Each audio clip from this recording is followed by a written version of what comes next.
Good afternoon and welcome. I'm Roxana Markoch, Senior Curator of Photography at the Museum of Modern Art, and it is my great pleasure and honor to introduce this forum on contemporary photography conceived as a tribute to feminist art historian Linda Nochlin on the occasion of the 50th anniversary of her essay, Why Have There Been No Great Women Artists?, published in 1971 at the invitation of then editor Elizabeth Baker in Art News as part of a special issue on women's liberation, women artists, and art history. In this text, Nochlin questions the validity of the standalone greatness or genius associated with male artists. Instead of countering this by elevating the status of women artists, she identifies the coded gender inequities embedded in the production and reception of art in art academies, systems of patronage, ownership, and museums, and in the cliché myth of the master.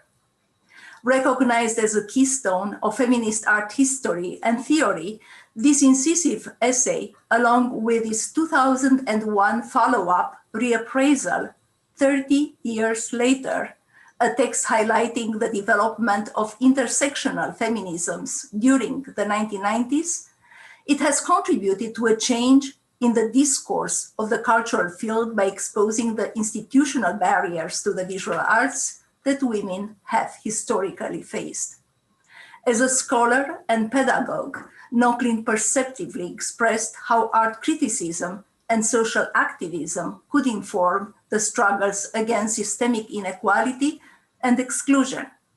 Other more diverse forms of feminism, such as indigenous, multiracial, and trans, have similarly positioned themselves in a rapport of opposition to hegemonic liberal feminism, amplifying the struggle against endemic forms of marginalization, dispossession, and supremacist assimilation. Arguing for a more scopic transnational art history that does not exclude women artists means reimagining non-binary models of cultural production, sexuality, gender performativity, interconnectedness, and collective intelligence. This tribute will address these aspects through a diversity of artistic perspectives and the specific viewpoints of cultural workers, some former students who intimately knew and studied with Nochlin, others who never met her, but whose own work was impacted by her intellectual compass, illuminating, in fact, more recent shifts in the world, such as Me Too, Black Lives Matter, women's organizations in post-Arab Spring, indigenous social movements, in concert with the discipline of feminist critical theory that has made possible the understanding of Nochlin's prescient interventions. Interspersed between today's presentations, we will also screen short clips from an archive of film vignettes titled Forget to Be Afraid, a portrait of Linda Nochlin shot over the last 7 years of Nochlin's life. Conceived and directed by Linda's granddaughter, Julia Trotta, with whom I had the great pleasure of co-organizing this forum, the recordings take cues from Linda's decidedly anti-linear and anti-monumental methodology to construct a fragmented portrait of Nochlin's life and scholarship. So we will inaugurate today's forum with a short clip of Nochlin from her 1989 guest lecture at Washington State University, where she discusses her 1971 article, Why Have There Been No Great Women Artists? Could we please have the first clip?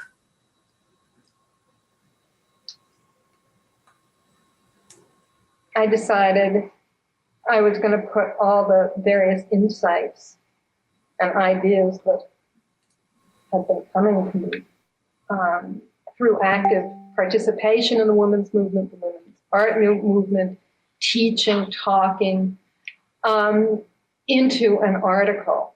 And I sat down and I wrote, Why Have There Been No Great Women Artists? And the specific stimulus to that article was presented at graduation at Vassar, I guess it was 70, when Gloria Steinem gave the talk. And a friend of mine named Brenda Feigen came up with her brother, who's the art dealer Richard Feigen. And we listened to the talk, and it was a really stimulating, provocative talk. We were all excited by it. And at the reception afterward, Richard said, "Yeah, I'd love to show some women artists, but he said, why haven't there been any great women artists?" And that's an interesting question. And I knew what the answer was supposed to be. It's because women have no genius. I mean, that's honestly. Any question like that, why aren't there any black nuclear physicists? Well, black people do not have the genes for nuclear physics, as though anyone could be genetically programmed to be a great nuclear physicist or a great artist. I mean, these are complex, socially produced activities that have little or nothing to do with genes, unless you think people have a gene for drawing a line. Absurd, reductivist, but ultimately ideological notions which help to hold what is in place by producing it as natural. I mean, these are all, it's so transparent once you've been part of the women's movement. It's almost pathetic, but like all transparent, seemingly simple-minded projects, it is tenacious. And even the people who fight against it partly believe there are no great women artists. Gee, we just don't have the right stuff, though.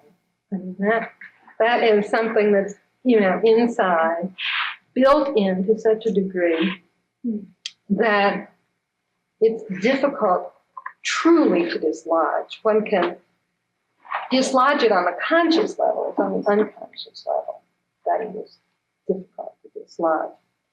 But in any case, I thought I would grapple with this question. It's always a very good idea, I think, to grapple with the question which most enrages you and most irritates you, and unpack it. This is really what that article is about. Unpacking the question, why have there been no great women artists?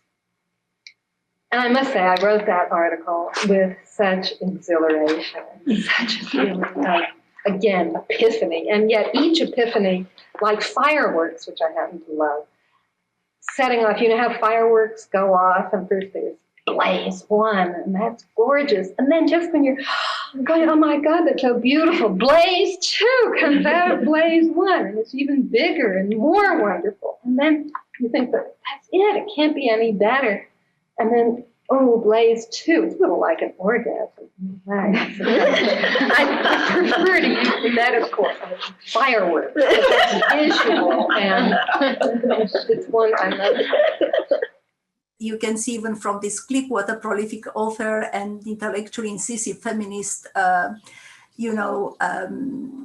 personality Linda Nochlin was, and her complex art historical ideas reveal, in fact, the ideological underpinnings of all processes of canonization. Nochlin made invaluable contributions to the study of realism, the focus of her 1963 dissertation on Gustave Courbet, and 19th century art, in fact, remained a primary focus throughout her academic career, which included professorships at Vassar College, the Graduate Center at CUNY, Yale University, and NYU's Institute of Fine Arts. As a curator, Nochlin co-organized exhibitions such as Women Artists 1550 to 1950 with fellow art historian Anne Sutherland Harris in 1976 at the Los Angeles County Museum of Art. And in 2007, she co-curated Global Feminisms with art historian Maura Riley in celebration of the opening of the Elizabeth Sackler Center for Feminist Art at the Brooklyn Museum.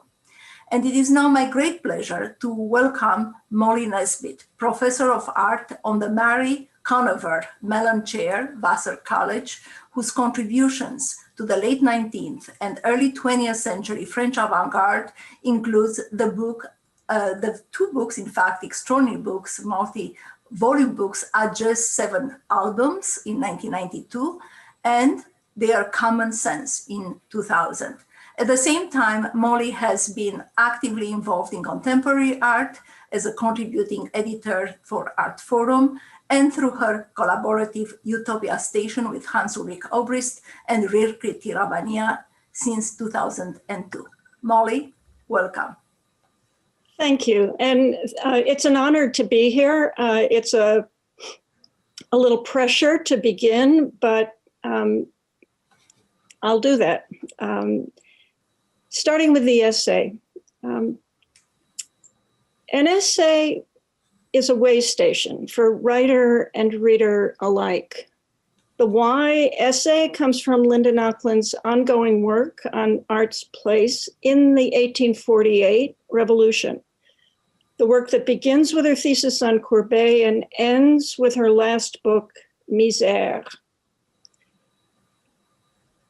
Good, we got the pictures. Misère, the misery that is the poverty of the sub-proletariat, the indigent, the fallen, the bereft. Misère does not set a tone of triumph. It tolls in order to pull our attention away from Linda Nochlin and back to the streets where we live, city streets, supporting life like this, more miserably than not. Sexist societies, multiply repressive societies for the past 2 centuries and more, but we'll keep it modern. Linda left us there. That's where there's still more work to do, more questions to ask and analyze. She knew, and we know, there is no one total question. So where to put the why, she asked in the winter of 71, the question that blew up like fireworks, but behaved like a beacon or a flare. Where to put it? Some of us here, all of us readers of Linda Nochlin's landmark essay, but not everyone can read everything. Some of us can see her question as one of many waves rising up and rolling forward. She asked her questions in her classes, which is where I first heard them. She made them as remarks to her friends. All those questions make for a restless ocean. Remember the one about falling in hate? What really lies at the bottom of the why? Is it a light and an ocean? How does it fit into a larger project that weave with many threads? Why came in a short form, the one most of you know, and a long form. The short form was published in Art News. The long form was published in this anthology in 1972. Now, I'm assuming that we haven't all come here today to name check Linda or her question, that we're here to think about what has defined her work as a great woman art historian, and to think about how to relay it into our own. The great woman art historian is a culture warrior. She's committed to making life better for everyone and to winning that war. The questions Linda raised in 1971 came from her work on French revolutions and class struggle. They would move on to keep their reach wide, not siloed, but wide. And at a minimum, we need to respect the scale of her work and to try to maintain it. She herself carried the matter forward into, for example, her reading of Ernst Bloch's Principle of Hope. In the new edition, you see it here in 1986. Her copy, and this is it, I'm proud to have inherited it, is full of Post-its and annotations. The crystal ball is mine. Crux, she wrote in the margins on page 744. And on page 744, Bloch writes, quote, "The strength of Marxism lies precisely in the fact that it posits order to the end, that room should be made for human profusion." and I'm skipping a little part, raised into a third element, the constructed realm of freedom itself. Linda underlined after she wrote crux in the margin, she underlined the constructed realm of freedom itself. Bloch's hope spoke to Linda. She didn't accept the idea of defeat. She didn't accept compromise. She didn't accept limitations on any part of life. And that made her an optimist, as well as a great woman realist. It's there in her jokes. It's there, you just saw it, in her smile. Could I have the next, please? Next slide. Her many questions were already being expanded in the early 70s. They involved the actual resetting of images, the taking of photographs. The banana move, I think you all know this one, is her picture. Farce has a place in the work of the great woman realist. But overall, her questions involved rethinking the very site of time. Time haunts the questions and the hopes as they move forward. Old images haunt the new ones. Could I have the next, please?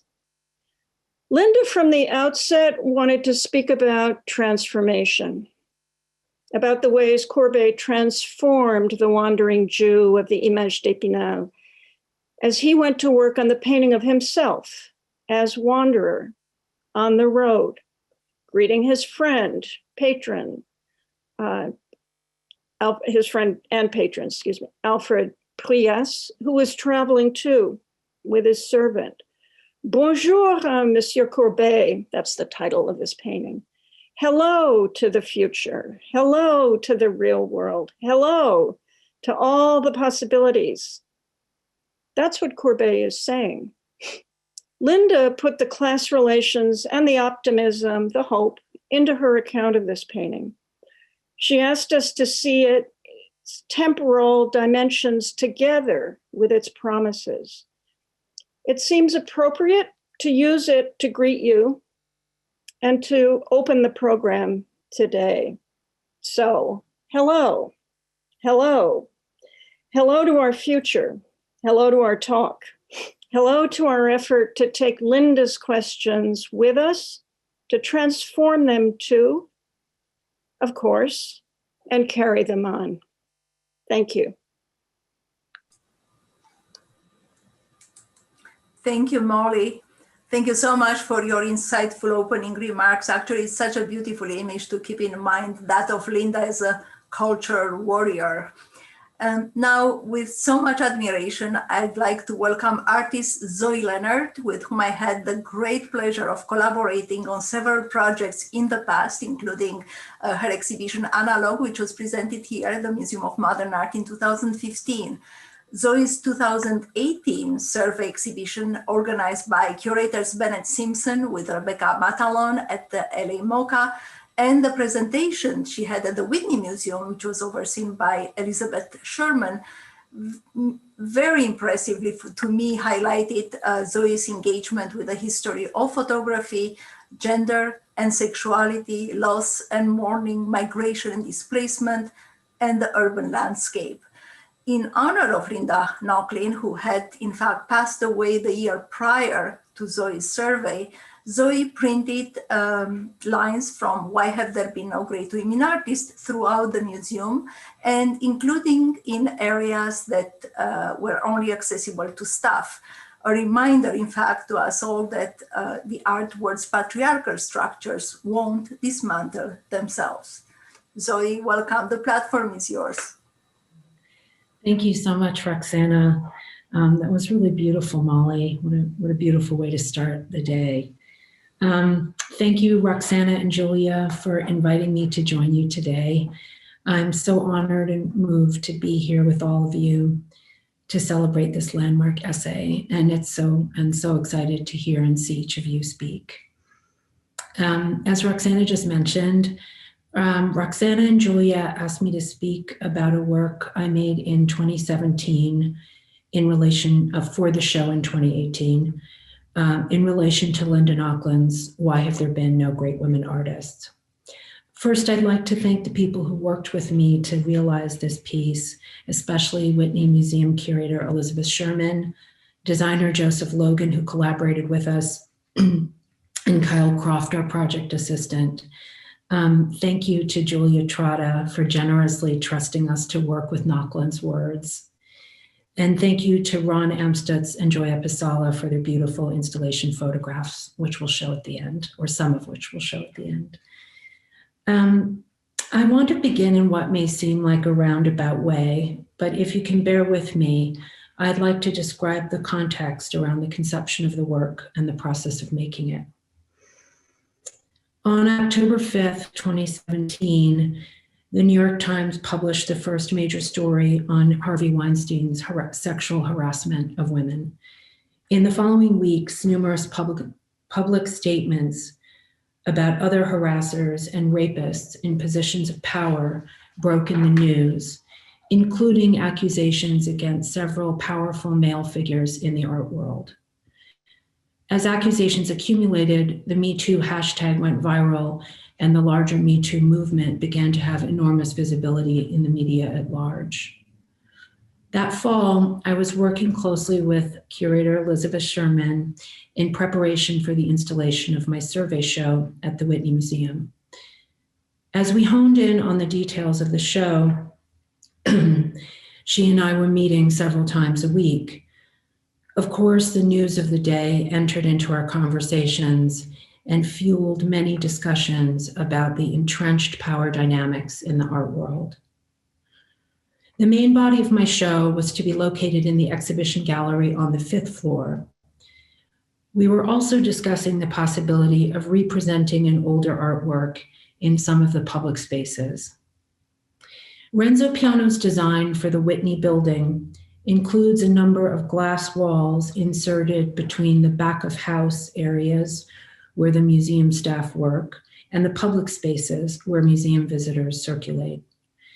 For instance, a glass wall in the stairwell provides a view into a conference room where staff frequently meet.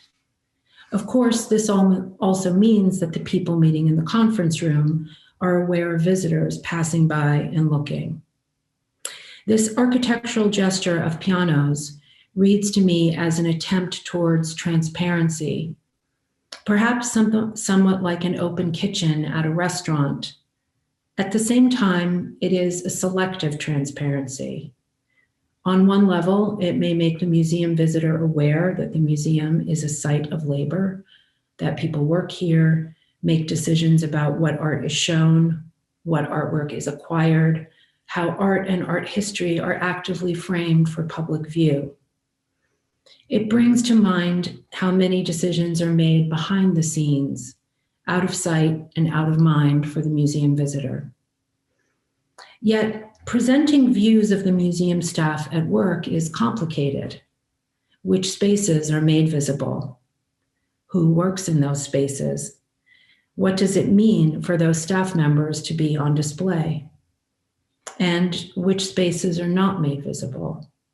For instance, there are glass walls providing visibility into 2 conference rooms, the curatorial offices, and the staff cafeteria break room. But the offices of senior staff are not on display, nor is the founder's room where the trustees meet. Likewise, the storage areas, loading docks, and janitorial equipment are not made visible. The labor of installation crews, lighting technicians, and construction crews remain unseen. These instances of selective transparency draw attention to the opacity in our arts institutions, in all of our institutions. The inner workings of hierarchy, power, and labor at museums are often out of view, save for the names of certain donors given to specific galleries, buildings, or institutions. In the midst of these meetings, on October 30th, I read the news of Linda Nochlin's death. I never met Nochlin, but as for so many people, her work had seared through me when I first encountered it. Why Have There Been No Great Women Artists opened a window for me by articulating something I felt, something I knew from lived experience, but had not yet analyzed.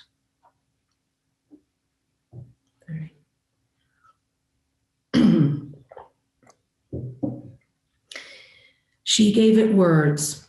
She gave it form. She identified a structure that had been opaque. A few days later, I reread Why Have There Been No Great Women Artists?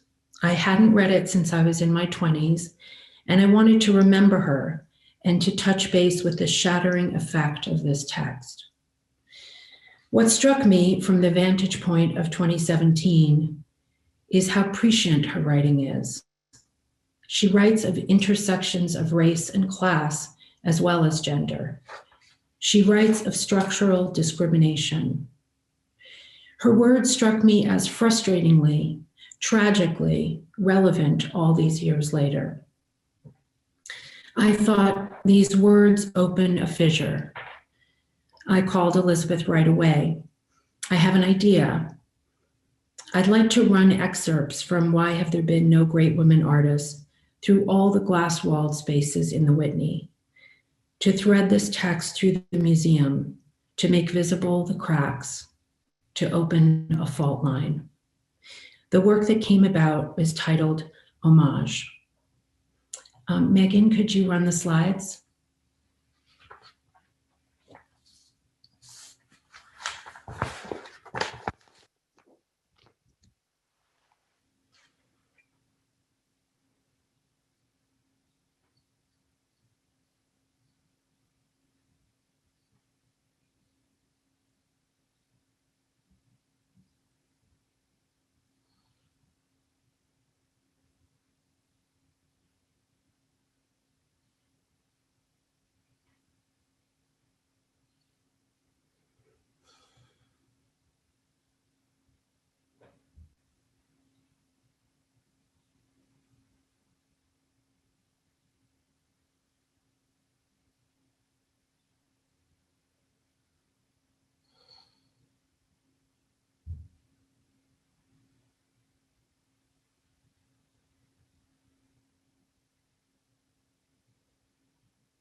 That's it.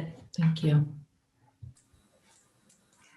Thank you, Zoe, for this very beautiful tribute and actually for making visible the hierarchical prerogatives of institutions. In fact, also, I would say the work that goes behind the scenes but also to me, what is one of the most rewarding experiences for any museum worker, and that is to be surrounded by art and the critical ideas that art generates at the workplace. And now it is my great pleasure to welcome my inspiring colleague, Anne Temkin, the Marie-José and Henry Kravis Chief Curator of Painting and Sculpture at the Museum of Modern Art, whose reimagining of the museum's collection galleries is nothing but transformative. I'm sure many of you have noticed that throughout Anne's tenure, the collection display has quickly become less permanent, continuously rethinking the premises by which canons are in fact formed. Curators here across the museum collaborate on new ideas for the galleries, which are in constant motion, with new presentations of works and by both, I would say, historical and contemporary artists, and especially women, artists of African descent and artists working outside of Europe and North America. So please visit MoMA often as there are so many new histories unfolding. Anne's most recent exhibitions include Judd in 2020, as well as Studio Visit Selected Gifts from Agnes Gant in 2018. Anne, who has previously also curated an exhibition on the noted art collector and gallerist Ilana Sonnabend, has been championing women artists along with women collectors. And she's currently preparing, in collaborations with Romy Silver Khan, a multi-authored anthology of essays entitled Women at MoMA, the First Generation, which will be foregrounding various women workers at the museum. And Anne will now give us a preview into the underpinnings of this forthcoming publication. Thank you, Roxana, and thank you, Roxana and Huleah, for inviting me to be part of today's program with just this quick preview of this book that we hope will appear next year, with only now a working title of Women at MoMA, the First Generation. And next slide. Really, tying in so much to the theme of this tribute to Linda today, because in thinking about the role of women in the history of art, we cannot limit ourselves to artists. So many women who were, as we heard today, cultural warriors, were able to do so, if not as artists, as patrons, as collectors, as historians, as muses, as dealers in this century, and of course, as incredible scholars like Linda. The group that we're talking about in this slide are 14 women who worked at MoMA in the 1930s and early 1940s, who transformed their fields or pioneered their fields in every single case. However, next slide. Of course, the mythology of MoMA is that all of the miracles that happened here at the outset were the work of Alfred Barr. As you can see in this photo from 1937, the vast majority of workers at MoMA in that early decade were in fact women. And in fact, the case remains today. But most of you could not identify these other women in the photo. And so next slide. Our book brings together 14 authors writing on 14 trustees and staff members from that first decade who very little is known about in most cases. I'm just going to give you a sample of 5 of them today. Lily Bliss is one of the founders, together with Abby Rockefeller and Mary Quinn Sullivan.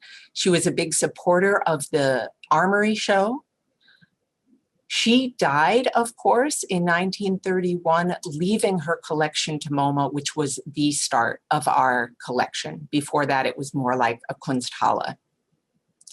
Lily Bliss burned her papers.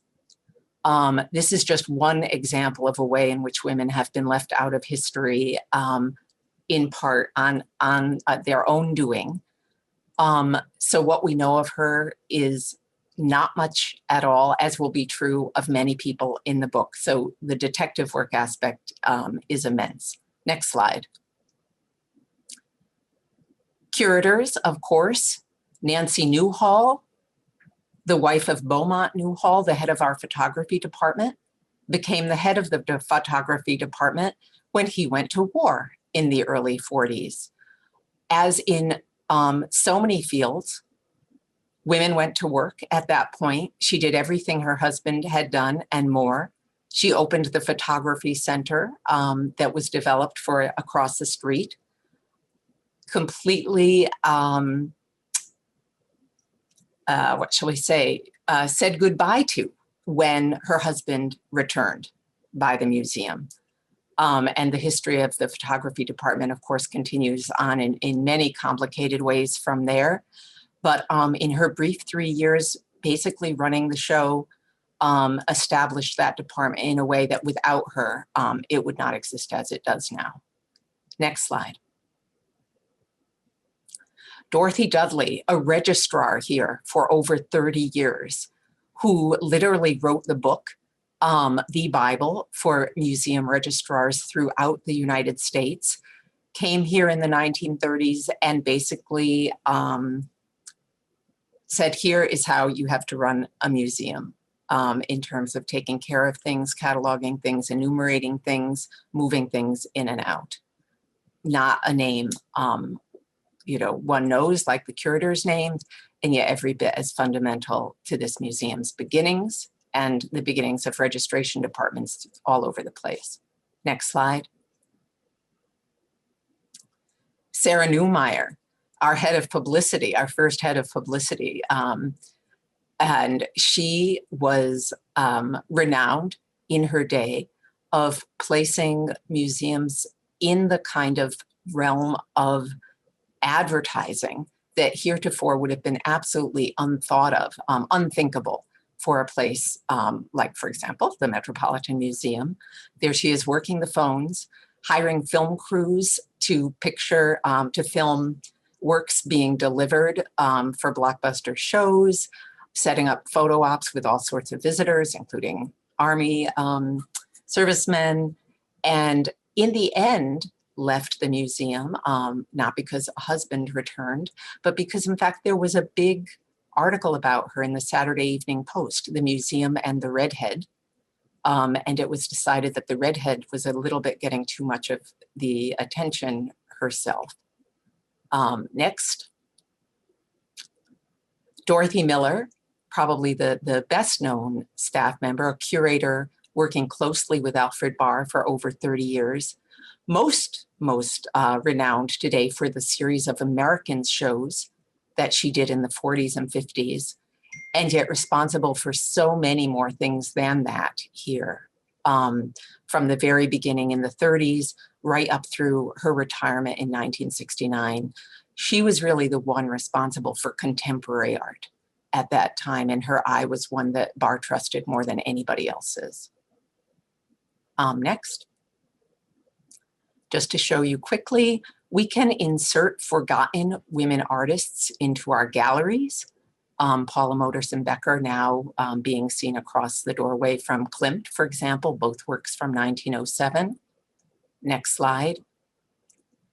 But the only way you can bring back these lives and these contributions to the museums really is writing books and reinserting into MoMA's own history, these great women leaders and these women who, certainly speaking personally, and I know from my colleagues here on the call, are important and ongoing inspirations to each of us today. Thank you. Thank you, Anne. I truly can't wait for this book to be published. The next speaker that I have the great honor to welcome is writer and curator Aruna D'Souza. Aruna writes about modern and contemporary art, intersectional feminisms, and other forms of politics, and also how museums shape our views of each other and the world.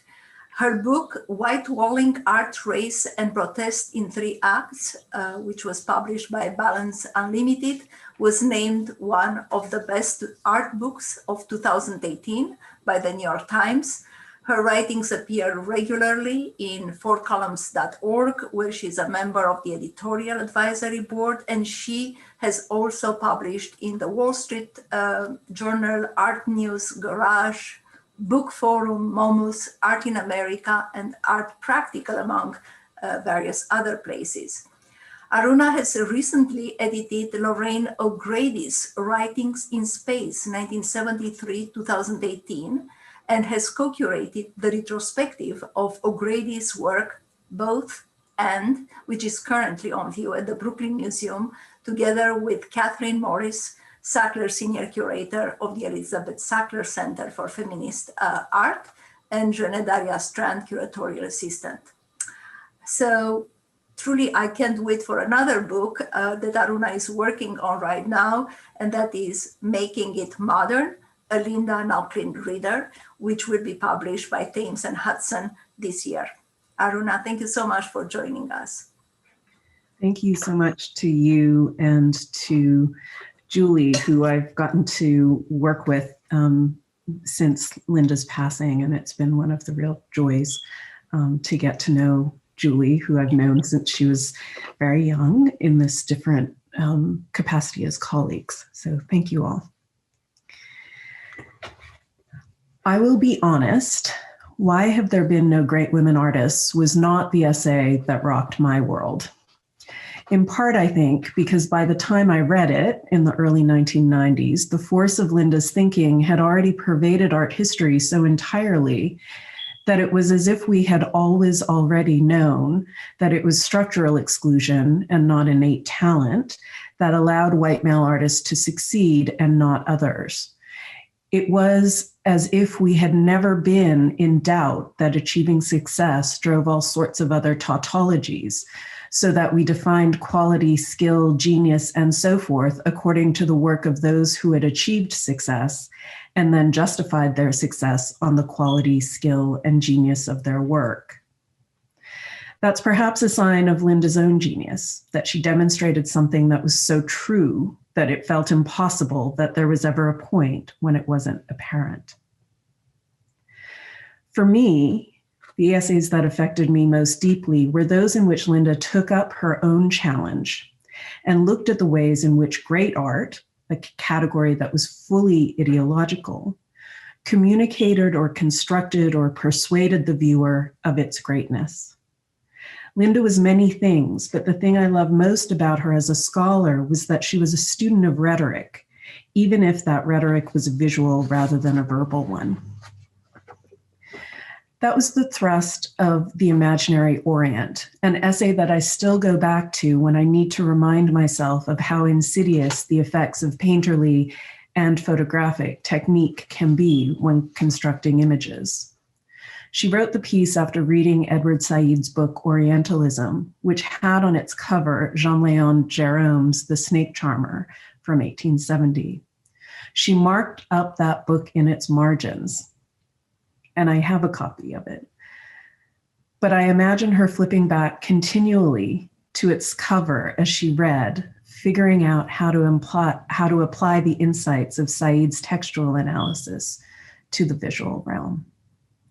Because whatever she might have to say, it could not simply exist at the level of subject matter.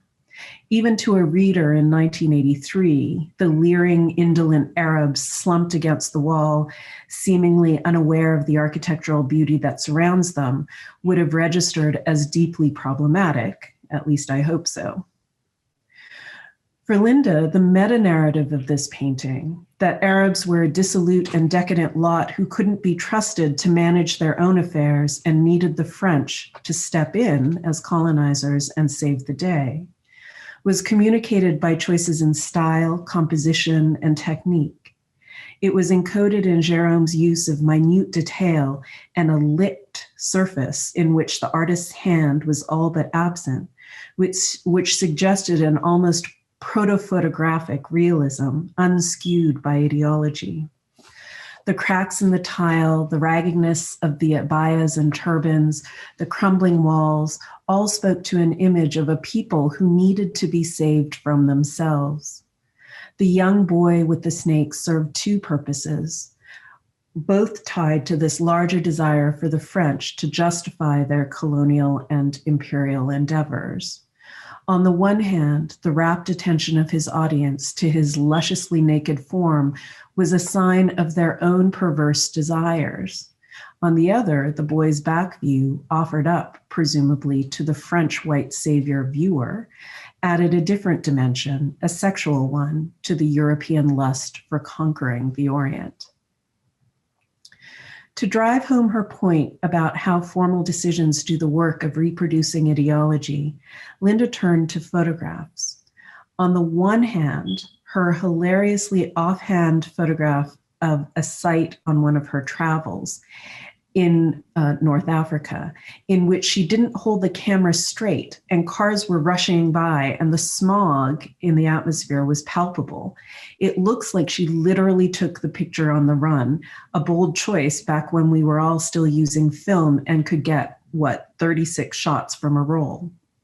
She compares this photo to a conventional postcard, noting the ways in which, while her photo is aesthetically bad and the postcard is aesthetically good, her photo gives us much more and different information about how this mosque functioned in its urban location. For someone who loved beauty as much as Linda did, she really was an aesthete at the end of the day.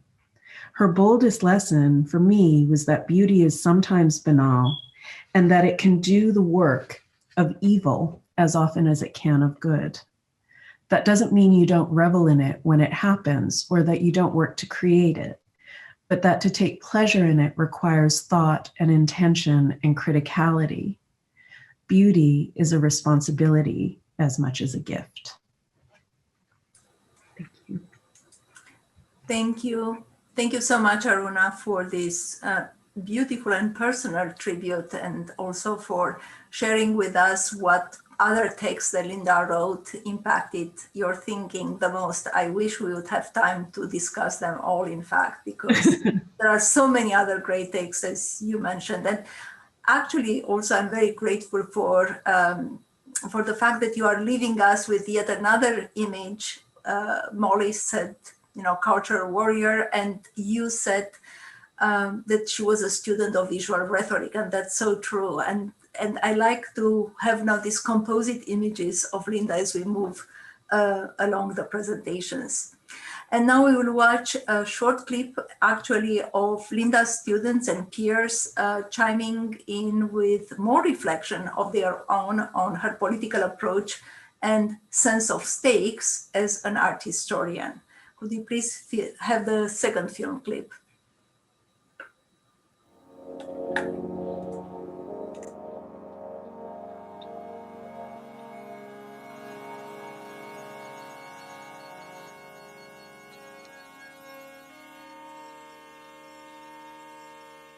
Linda is always and continues to be interested in the broadly understood social and political resonance of art. How does art function in a context? What does it mean to people? What does it do? She, of course, really paved the way for different kinds of criticism as activism. And that art criticism specifically had a sense of stakes, that there was an urgency to what was being written about, and that art itself, culture itself, had an important role to play in changing the worldviews, more broadly around us. And right from the early work that she produced around Courbet, the work that she did around realism in the 1970s, she was always asking questions and pushing against conventions and orthodox ways of thinking. At that period in the 70s, she was a highly politicized figure. Not only was she involved in the nascent women's movement, but she was active in relation to civil rights, in relation to gay liberation, anti-Vietnam stuff. She was very much a political figure of the 70s who was thinking about the relationship between culture and broader political issues. This is the most vital conception of art and most vital approach for art historians, you know, to be relevant.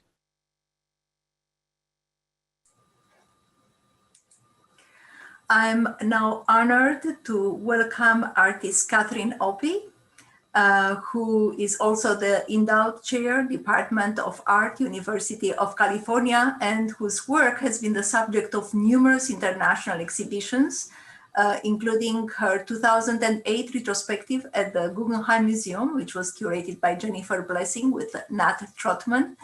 And it was also a great pleasure to install her work for the inaugural reopening at the Museum of Modern Art in 2019.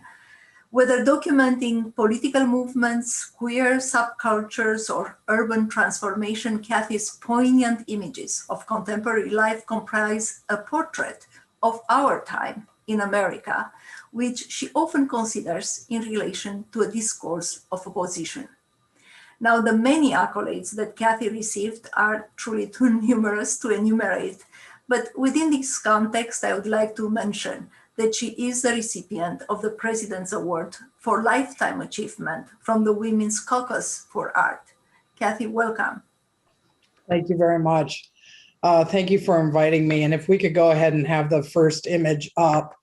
I wanted to start out with the 1970s self-portrait.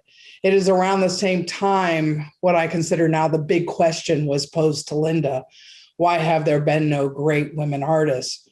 To write such a seminal essay from a cheeky question asked by a man who showed and represented artists, mainly male artists or all, is also why at the age of 9, I chose to be my tomboy self showing strength in my first self-portrait. The first time I read Linda's essay was in 1983 in a summer course taught by Connie Hatch at San Francisco Art Institute. It was one of those classes that they basically decided within a period of a number of weeks that it would only be about women photographers. So only women were brought in that summer by Connie Hatch, something we would later laugh at, with only one full-time female faculty in photography, which was Linda Connor. It was where I learned of the work of Carrie Mae Weems and many others who were left out of the art history classes at SFAI. Another question I would ponder during this time is, why have there been no great women art historians? Which is, I think, also another question that probably Linda worked on. I always tell my students that making pictures is somewhat intuitive, but you have to answer the questions that come to your mind as you're making work. That Linda Nochlin started with this question to answer was a defining moment for women in the arts. To start with a question, then define it in an art historical context of who gets represented is, in my mind, a great gift to not only the field, but a larger question of what is value, beyond monetary value of a marketplace in the arts. All institutions and art museums in particular are also grappling with the larger questions in relationship to representation. If we could have the next image, please. With the next self-portrait, which is self-portrait cutting from 1993, it was also the question of representation, not only queer, but what is modeled for children as family construct in the drawings that are made in kindergarten, and especially also what blood meant in our community from the AIDS epidemic. Again, trying to answer those questions of inclusion. Could I have the next image, please? With self-portrait nursing, it is a possibility that in the back of my mind, I also thought of Linda and her position on the art historical canon of Madonna and Child. I certainly was thinking about that in making this self-portrait, but the body of a 41-year-old mother with tattoos and bearing the scar of pervert on my chest was about the complexity of motherhood, the queer body, the actual ability in being butch identified in the most motherly of acts, which wasn't an act. I nursed my son past his first year.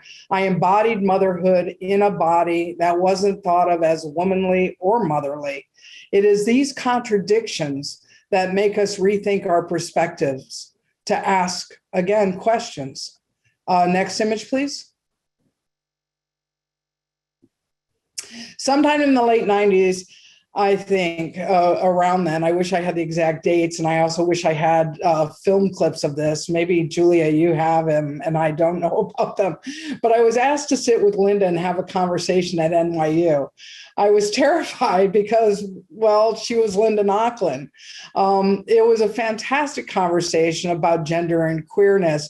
And if we go into the next three images, it really started with being and having, which I made. This is Bo, which I made right after grad school in 1989, 1990. What I loved is that Linda found these images sexy. And I mean, you heard her talking about orgasms in the film clip, and she was a great dancer. She was so much fun to dance with, actually. And so next image, please.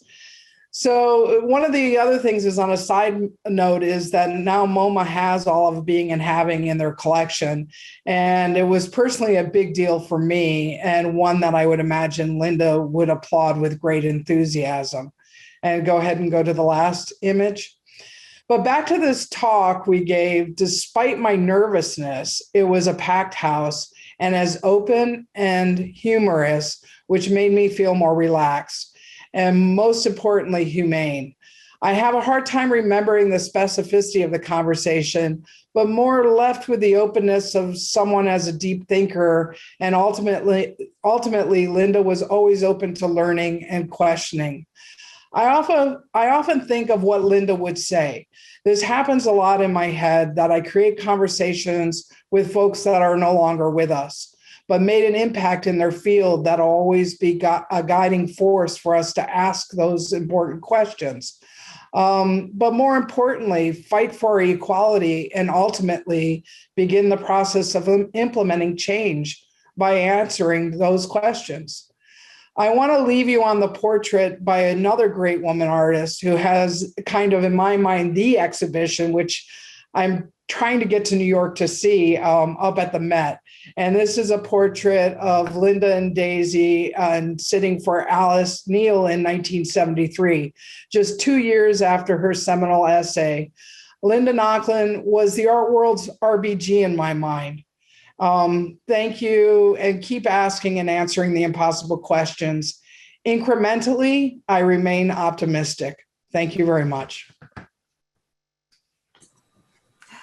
Thank you so much, Kathy, for this wonderful presentation, and also actually for sharing with us your first self-portrait at age 9, which I always have treasured. So I'm now very thrilled to introduce artist John Edmonds, whose exhibition, A Sidelong Glance, organized by my former MoMA colleague and friend, Drew Sawyer, the Philip Leonian and Edith Rosenbaum Leonian Curator of Photography at the Brooklyn Museum with Ashley James, is presented in conjunction with the artist's inaugural award of the WOVO Prize.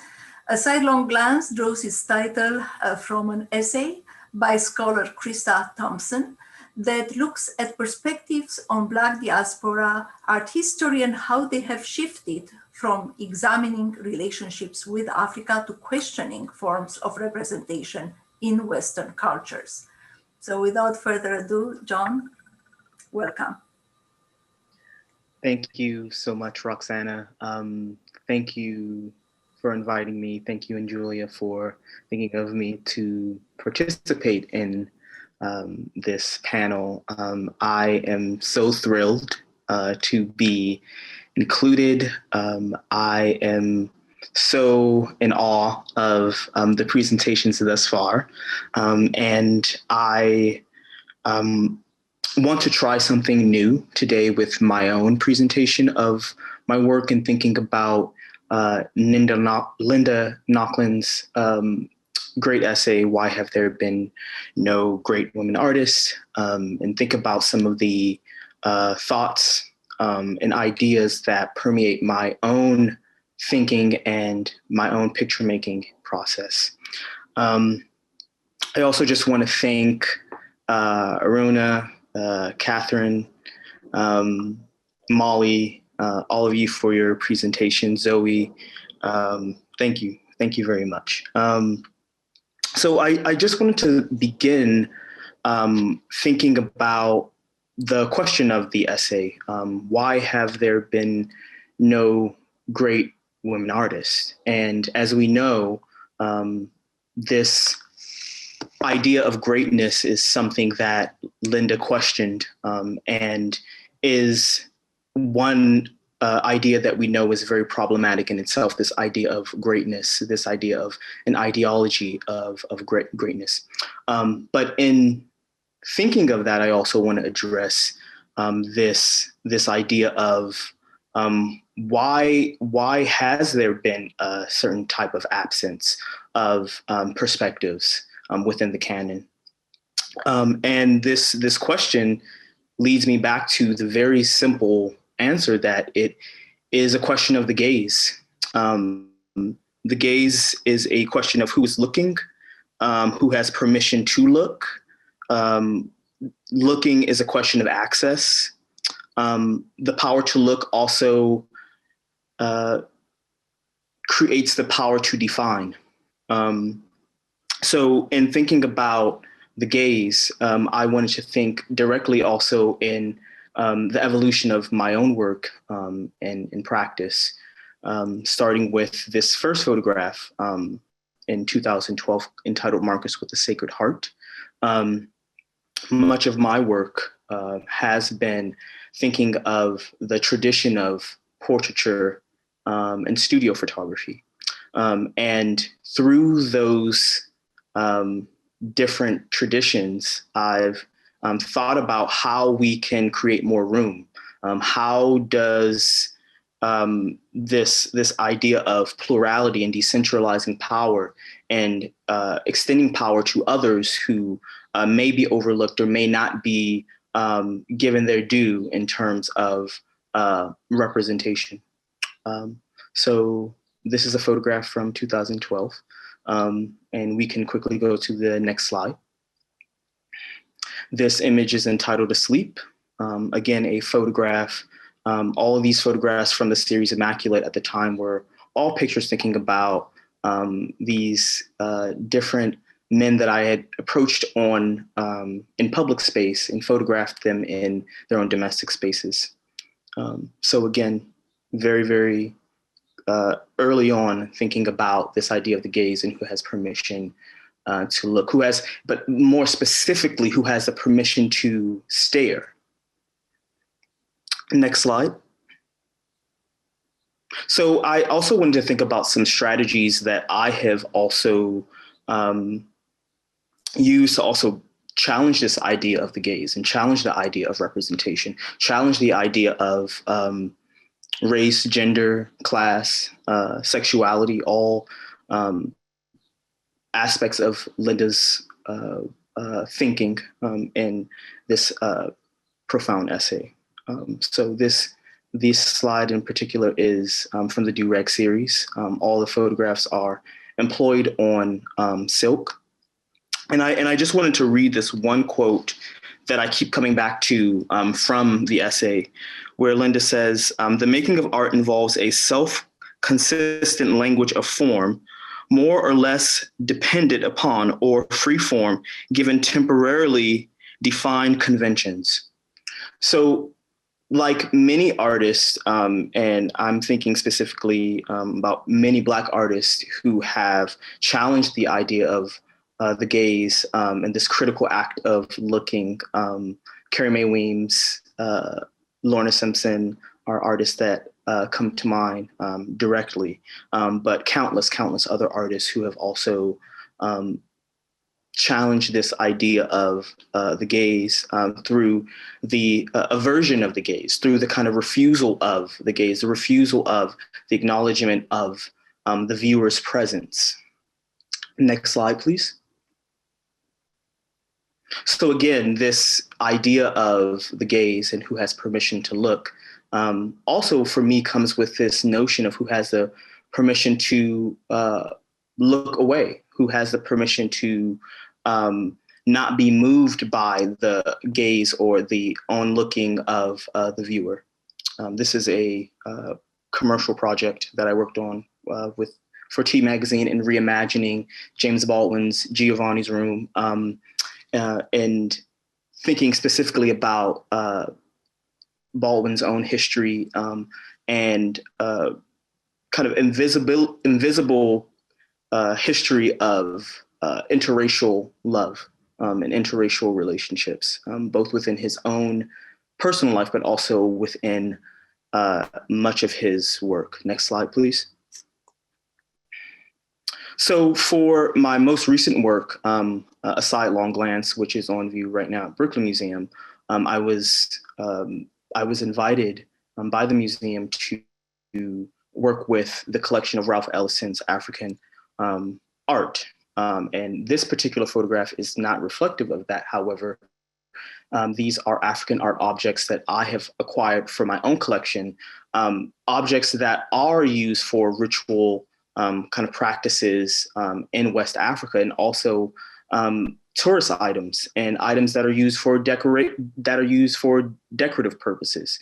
And I'm thinking about this very much from my own perspective as a member of this diaspora, and thinking about the way in which power can be decentralized through the juxtaposition of these objects and the acknowledgement of them as authentic in the sense that they are from a history, and they are remnants from a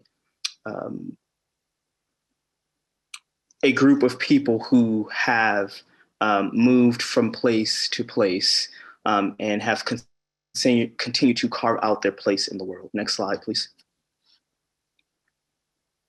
A very important key image, Anatolian collection. This work in particular, I'm struck by the kind of cyclical nature of the gaze. As we look at him, he looks at the objects and the objects look at us. Again, this question of the gaze and implicating the viewer in a part of that contingency of power that we are all implicated in when looking at art and receiving art, taking in art, and discerning art. Next slide, please.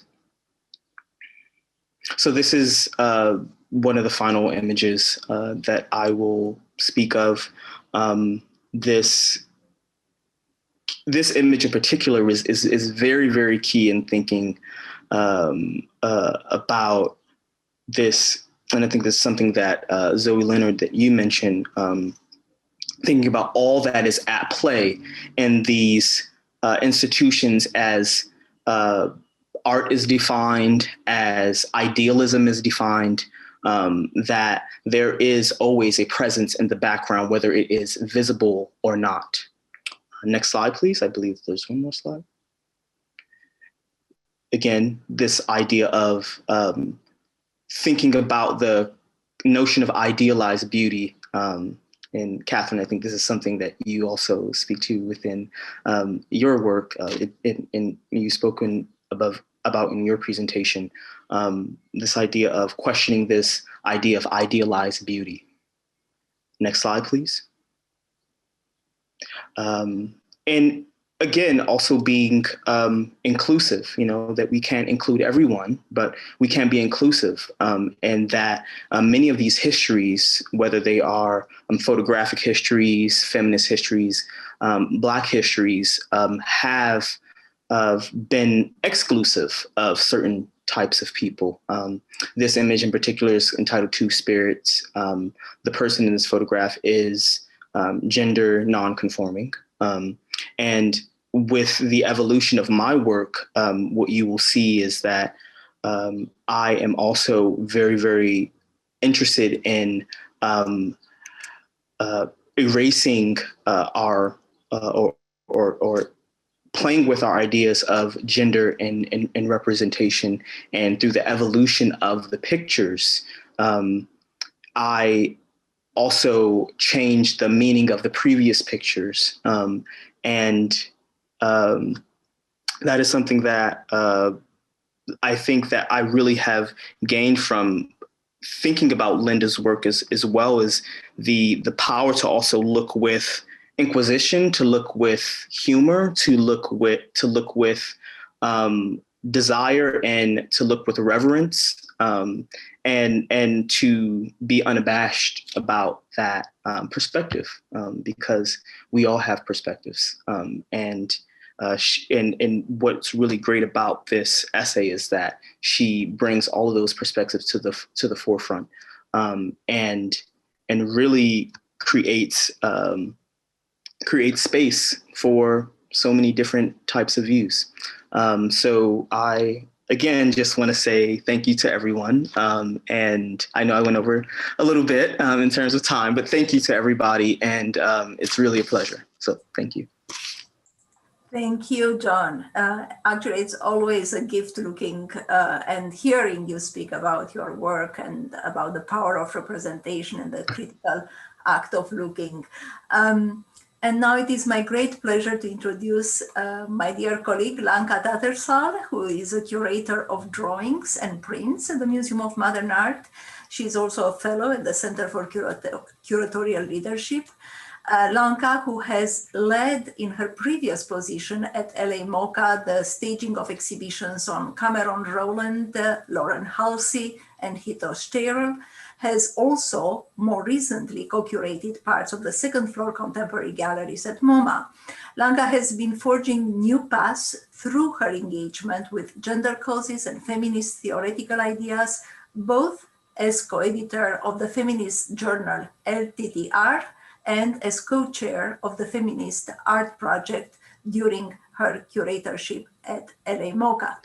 Lanka? Thank you so much, Roxana. And John, I'm so honored to follow after you. I feel like I was listening to you and I just felt like we were so much on the same page. So I'll dive right in. My first encounter with Nochlin's text was in college and coincided with my nascent fascination with Adrian Piper's mythic being as a gender fluid, racially mixed, swaggering philosopher artist, the kind of person I might have wanted to have as a friend or a lover. I remember being stunned by Nochlin's description of the 19th century French artist Rosa Bonheur as an artist who wore masculine clothing, claiming to have realized that, in Bonheur's words, the garments of my own sex were a total nuisance, and who, per Nochlin, joined in, quote, a seemingly cloudless, lifelong, and apparently platonic union with a fellow woman artist, end quote. What was critical for me was how Nochlin opened a door with which to imagine a lineage of kinship and connection between artists with unruly relationships to gender and patriarchal authority across history. In these remarks, I'll highlight a few artists and performers who are anchor points in this trans-historical family of blurred gender and clear-eyed critique. I should confess that this selection is totally subjective and not comprehensive, some of my own fan obsessions, really. And I could easily have made this whole talk about Kathy Opie's work, but Kathy's here, and for another day. Nevertheless, I do want to underscore how significantly these works reside in larger art historical narratives around gender, sexuality, race, and class. Next slide, please. Claude Cahun's dazzling range of gender presentations and personas, of doubling and ambiguity, offer a disentangling of identity and authenticity. While the figure here is Cahun, I would be hard-pressed to say that this is a self-portrait in terms of there being a singular notion of the self at play here. Next slide, please. And from there, it's a short step to Diane Arbus's transfixing portrait of Stormé de la Verrerie, described in the title as The Lady Who Appears to Be a Gentleman, New York. I find particularly unforgettable the utter clarity with which Stormé sits in their body and the suggestion of a confident collaboration between the sitter and photographer, which, of course, was not always the case in Arbus's pictures. Next slide. Another photograph with a similar dynamic. Joan arbitrating soft, slouchy, butch seduction before Annie Leibowitz's camera. The album's title, To the Limit, for me also suggests taking a position at a limit of coded language, of making a performance and image that can be read in one way for one set of viewers and listeners, and whose codes read differently to another audience. Next slide, please. Carrie Weems has been on my mind, not least because she was the subject of the last forum, but also because of the way this particular photograph underscores the stakes in using one's own image to create a figure interwoven with history, taking up the motif of the fallen woman as an unapologetic imagining of self-determination and pleasure. Next slide. Here, the lines of kinship that I'm tracing shift toward three artists, all born in the 1980s, who identify within a range of trans and non-binary queer identities. Juliana Huxtable was born intersex, raised as a boy, and hormonally transitioned in adulthood. In this image, Huxtable creates a vision of herself as her own muse, a self-described, quote, cyborg, priestess, witch, Nubian princess, unquote. The Nubian nation is a sect, according to Huxtable, that, quote, believes Black people are the descendants of lizard aliens and created white people, end quote. Huxtable is not a part of this sect, but one can imagine how the wildness of the group's proposition captivated her imagination. What I find most compelling about this image, which is so beautiful, and what I love about it, is how it totally throws out a distinction between artifice and authenticity, and how Huxtable insists on, as she said, her right not to be literal, to not have to be factual. Next slide. In the non-binary artist P. Staff's video, Weed Killer, the artist's own figure and that of another protagonist blur in footage filmed with a thermal camera, which recodes the body into zones of hot and cool. Staff's video envisions different ways to think about the fact that our bodies are nearly all chemically mediated, from the hormones we might take to transition to the substances we might take to fight cancer. Next slide. Finally, Tourmaline's recent project imagines Black trans and queer lives in 1830s New York in order to articulate a very real vision of a freer future. In this photograph, Tourmaline positions herself in front of the camera, savoring a grape in an image that evokes Black-owned pleasure gardens of the 19th century. As Tourmaline has said in her work, there's dismantling of, quote, structures and systems that were never meant for us to be alive in the first place, and an imagining of what we want and sourcing of more of what has already existed that has been keeping people alive, end quote. It is this point of sourcing more of what has already existed that I think is resonant with Nochlin's legacy and the vital ways she has expanded art history. Final slide. A brief coda. As Nochlin reminds us, an artist's work is inseparable from their economic context, the support of community and kin. To this end, I wanted briefly to share this image that accompanies an online playlist by Sisters with Invoices. Sisters with Invoices is a Los Angeles-based platform that brings together creative people of color to engage in critical, nurturing dialogue around economic survival in the culture industry.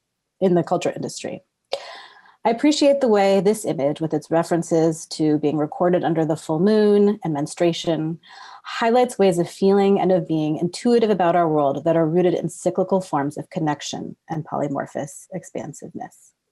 Thank you.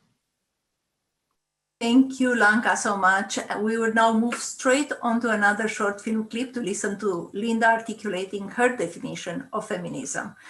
Film clip number 3, please.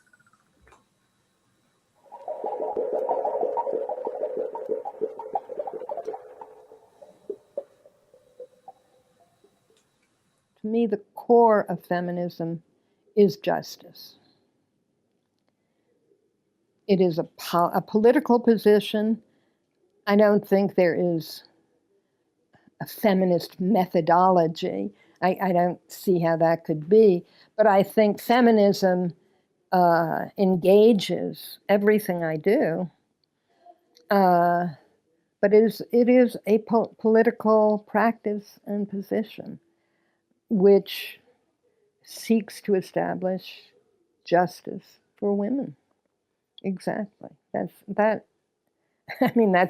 a very short definition. And now it is a great honor to welcome artist Huleah Tsinhnahjinnie, who is also director of the C.N. Gorman Museum at University of California, Davis, dedicated to the collecting and exhibition of artworks by Native American, First Nation, and Indigenous artists worldwide, and is also professor in the Department of Native American Studies at University of California, Davis. Huleah's artistic practice and research initiatives have focused on visual sovereignty, photography, video, and Native American methodologies. Wary of the fixities of identity politics, Huleah has resisted Western terms of identification, aiming instead to reclaim and liberate images embedded in colonialist history and reposition them into an indigenous context. Huleah, thank you so much for joining us. Thank you for inviting me to be here. Could I have the slides, please? I have several slides and I most likely won't get through all of them. But just so you get an idea of where I'm coming from. Recently, I was introduced to Linda Nochlin and her writing, and reading her article, I automatically inserted Native women artists.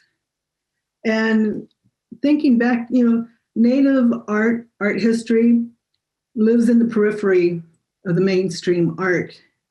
And of course, reading the article, I repositioned, and my perspective as a Native artist and Native scholar overtook everything. So it made me start thinking of historical whys. Next slide, please. Of course, white men and white women at contact could not see us as people, and much less sense Native intelligence. So we had something going on right there in the beginning. Historically, next slide, please. The continued and sustained assault on Native women who suffered removal from homelands and removal of children from their arms. These women,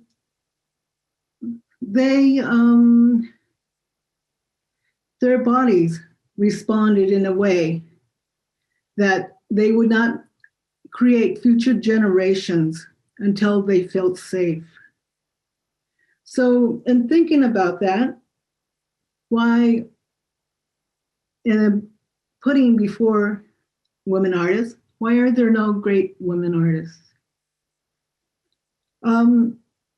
I think of the basket weavers. Next slide, please. The ceramists, the beaters, and the basket weavers again, and how they were making art to survive and feeding their families, making sure that there was income coming in. So the slides that you've been looking at are from the First Peoples Fund commission that I did from 2000 to 2010, 10 years of photographing the Community Spirit Award recipients. Next slide, please. And I was able to go visit these artists in their homelands and photograph them with their art that they would create. Next slide, please. And I went all over the lower 48, also went to Alaska. And I was moved by the tenacity and also just knowing historically what Native women had to do in order to be present. Next slide. Next slide. And then these women sewing, these women determined to be present, and sometimes not knowing, but creating and not calling it art, but more embracing it as love, to share, to make a living. So as I look back on the reading that I did of Nochlin's, it becomes very complex because there is a segment that is not visible. Next slide. Actually, this is a Lynn Risling from Northern California, a painter. Next slide. And a lot of these women, not only did they learn the art form from ancestors or from their mothers, but also they were assisted in their dreams. Next slide. We've recently lost one of our basket weavers, and I consider them to be the heart of our arts. But we will carry on their history. Thank you.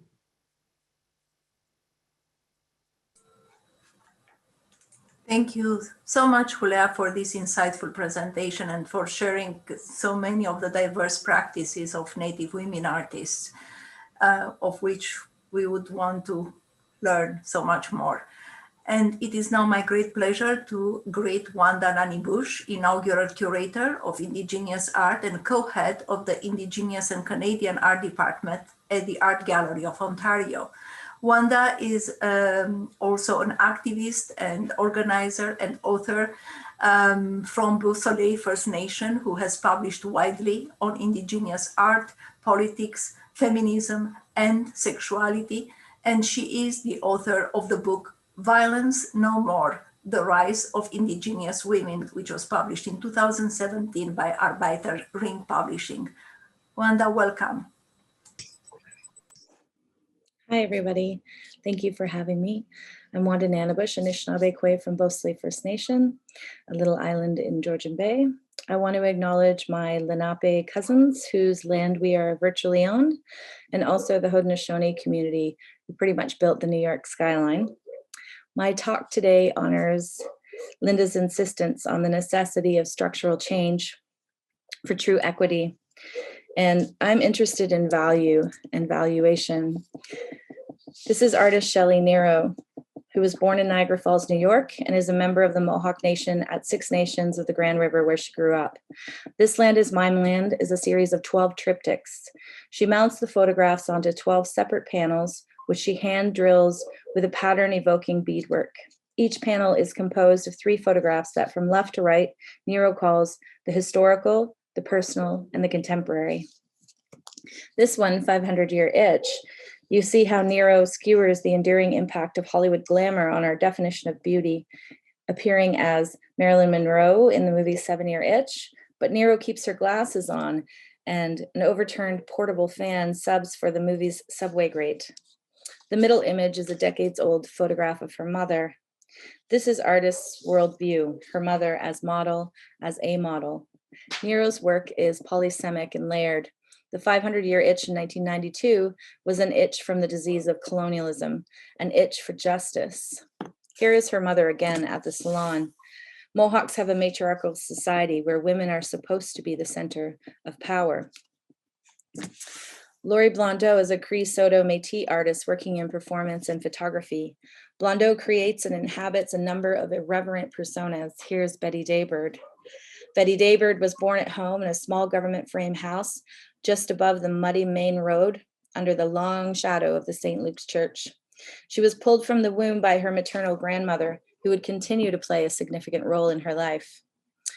Betty spent summers traveling extensively in what some liken to be the only gay Wild West show on the continent. Betty's gaze is fixed on the memories of the places and promises just beyond the horizon. She became a woman with a love and a lust for the stage. Another persona is Lonely Surfer Squaw. Lonely Surfer Squaw, with her beaver skin bikini and gigantic pink surfboard, appropriate and transform early pinup California surfer girl imagery. But here we are in the winter in Saskatchewan. She does a lot with appropriating and using princess and squaw stereotypes, but there's a serious undertone because these stereotypes have material effect, producing murdered and missing Indigenous women and an immense amount of land loss. They are also constitutive of settler identities. There's structural inequity, poverty, and disposition. Greatness smacks of assumed superiority that led to our dehumanization and genocide. Laurie's work is irreverent, rebellious, part of low culture, on purpose, not only to upend stereotypes, but rejecting the culture that gave birth to the distinction between low and high, and use of humor in the name of cultural resurgence.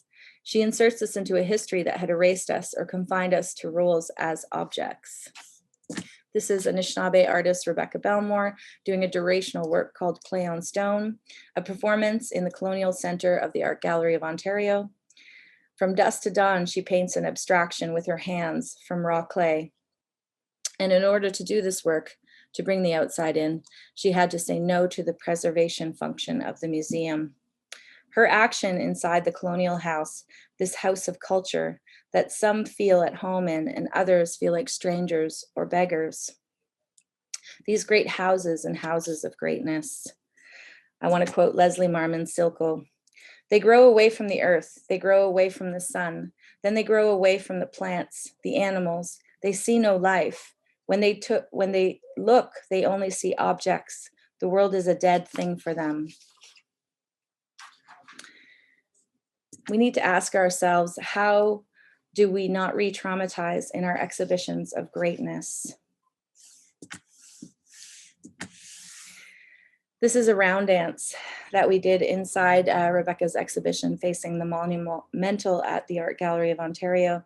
And it was one way for us to bring the activist communities from the Idle No More movement and other movements into the gallery.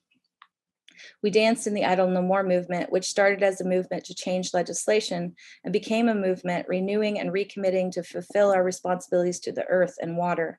Every movement, protest, blockade, walk, song, dance is in defense of the defenseless and the necessary. Every assertion of Indigenous sovereignty on the land is a dreaming. This dreaming is not the romantic noble savage of colonial stereotypes. It is based in a deep and profound knowledge of what is needed to sustain human life on earth and democratic governance between us. It is a profound critique of Western colonial thought, which subjugates the body to the mind, the woman to man, all humans to the white man, the animal to the human, peace to war, water to the tailing pound, creativity to the clock, the earth to the economy.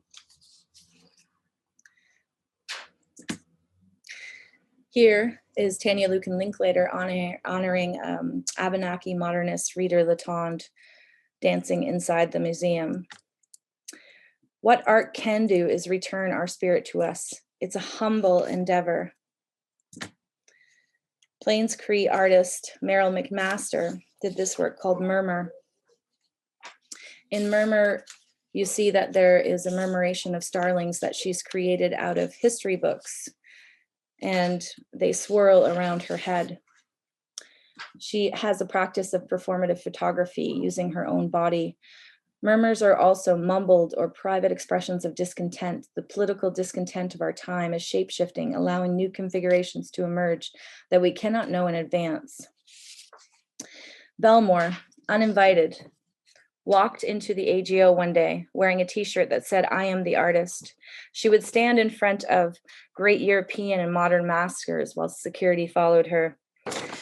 Her actions did not say, "I am the great artist." She simply and profoundly said, "I am the artist," like the late and loved James Luna, who took down the phrase, "Make America Great Again," with his own hat that said, "Make America Red Again." Thank you. Thank you so much, Wanda. I'm sorry for the sound, but we could clearly hear you on the second part. And now I'm very honored to welcome artist Ming Smith, whose work was the first actually by an African-American female photographer to enter MoMA's collection in the 1970s. Seeing also her work in the recent exhibition, Working Together, the photographers of the Kamoinji workshop at the Whitney Museum, was nothing but extraordinary. Ming was in fact also the first woman to join the Kamoinji workshop, which was a collective of 15 Black photographers that was established in New York City in 1963, and whose members gathered to discuss topics of racial discrimination, but primarily to create images of Black dignity and beauty.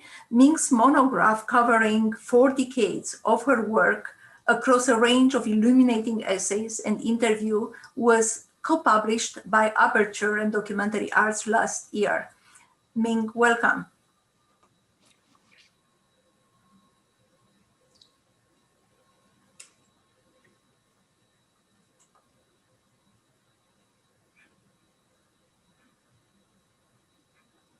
Ming, you can, I think Yes. you can speak, Okay. I can hear you. So I just wanted to say that one of my favorite artists that reflects how I feel inside is Nina Simone. And she said, and the artist's duty is to reflect the times.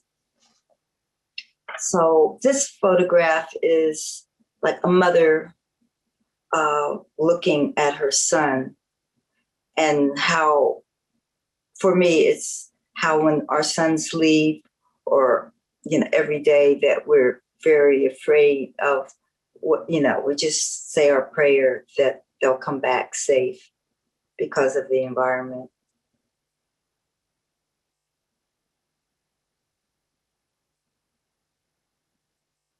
This is a man in his world and peeling paint.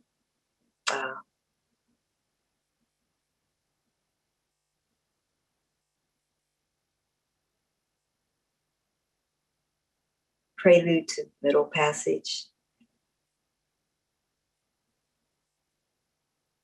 This was on my first trip to Africa, and this is on my first trip to Africa.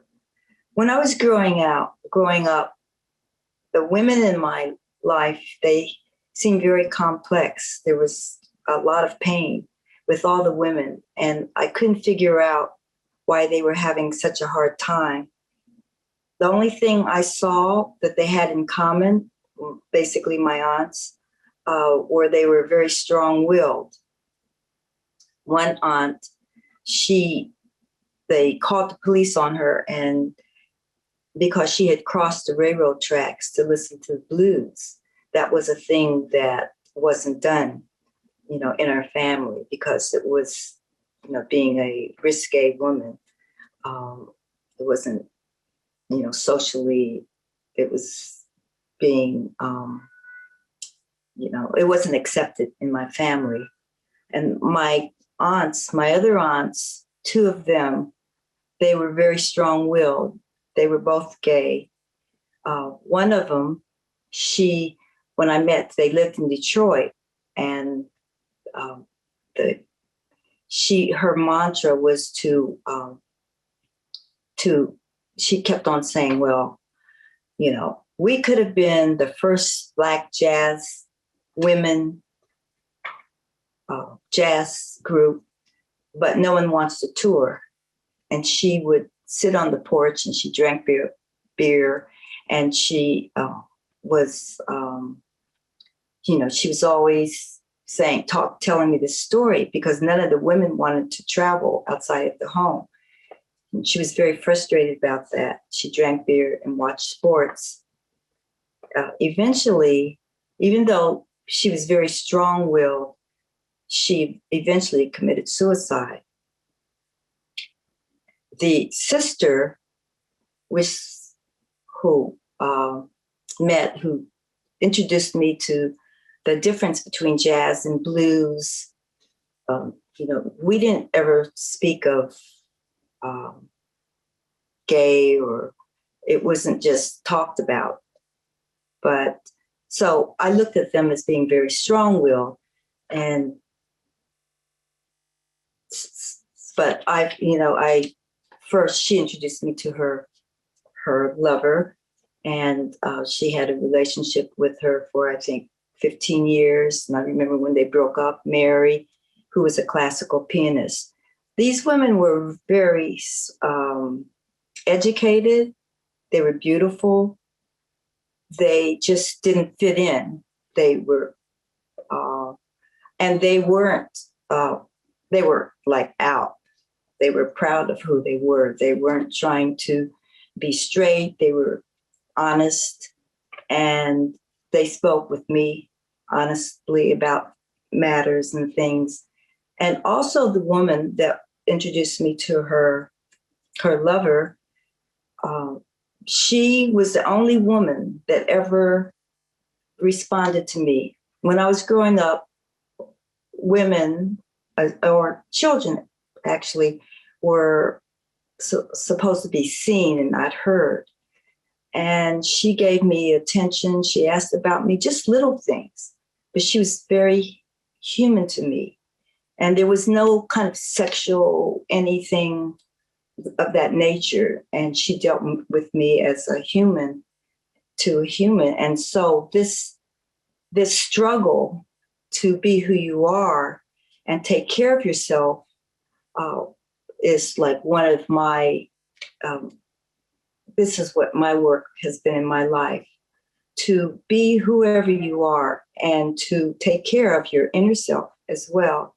In this environment, whatever it is, whatever's going on, it's the day-to-day struggle. And this has also helped me navigate this territory of being an artist. So this photograph here, Prelude to Middle Passage, I don't know if you see the woman, the silhouette of a woman, and she was the tour guide. And I asked her, well, what do you think of polygamy? You know, African women, I heard that the men, they practice polygamy. And she said, we don't play that. And we don't play that. We're new women. This was in the 70s. And so today, now, it's like, I know so many women, they still practice polygamy. And they still don't like it. That was taken in the Ivory Coast. I love the beauty, the simplicity of them, just their ways, the way they moved. And it's just a young girl in the marketplace. I went to Paris and I saw Rodin's The Kiss. And I went to the Louvre. So when I came back to New York, that was in the 70s, I did this new.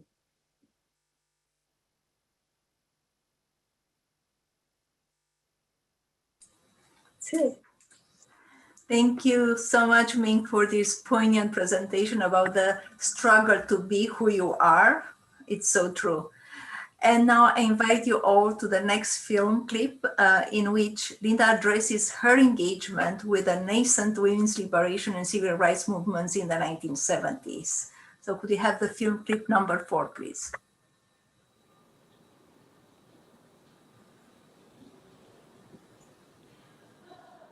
In some funny way, she looms so large over this field, not just the field of art history, but the field of feminist art history, that she's so much a part of my own art historical frame. And I've internalized her work so much over the years that it's very much a part of who I am as an art historian and a curator.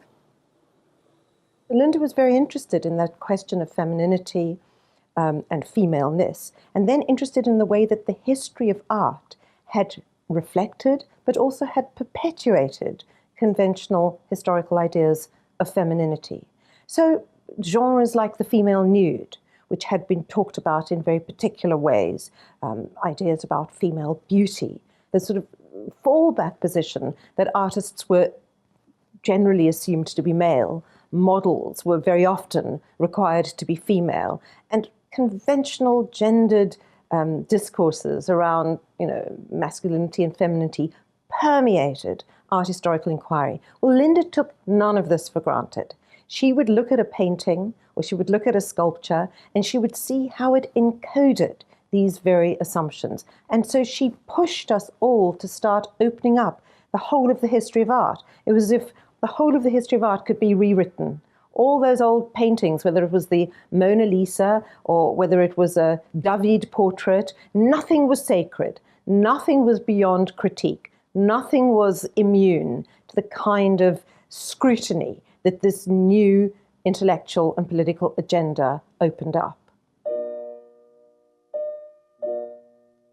Right at the beginning of the women's movement, I had just come home from Italy from a year's leave, and I was planning my courses for the forthcoming year of 1969. And a woman knocked on my door and said, "Have you heard about women's liberation?" And I'd been in Europe where there was sure plenty of revolutionary activity, but none of it based on women at all, at all.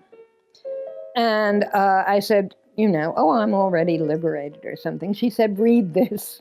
And I read all this stuff like Off Our Backs and Red Stocking newsletter and so on. They're very crude, printed sheets. So I think that was the moment, the crucial moment, when I began to think of getting my political beliefs and my working life together.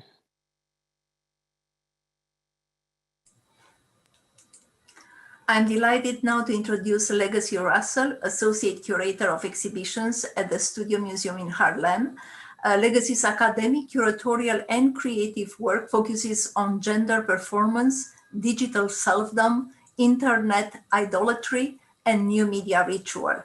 Her written work, interviews, and essays have been published internationally. Legacy is the recipient of the Thomas Foundation 2019 Arts Writing Award in Digital Art, a 2020 Rauschenberg Residency Fellow, and the recipient of the 2021 Creative Capital Award. Her first book was Glitch Feminism, a manifesto, published in 2020 by Verso Books, and now her second book, Black Meme, is forthcoming also via Verso Books. Now, could we please have Legacy's presentation? Why have there been no great women artists? Nochlin's question feels to me like one that, when we look at it today, requires an edit. Why great? There is so much bound up in the language of greatness that makes assumptions about race, class, gender, and access. The issue of great and mastery as a problematic fault line within creative practice and pedagogy is so important to address here today. The trouble of this language is that it fails to be inclusive of so many people, and in particular, Black and queer and female-identified folks of color dispossessed of greatness as an agent of supremacy across a visual culture and art history built and reified by, for, and in protection of the masterful greatness of white men.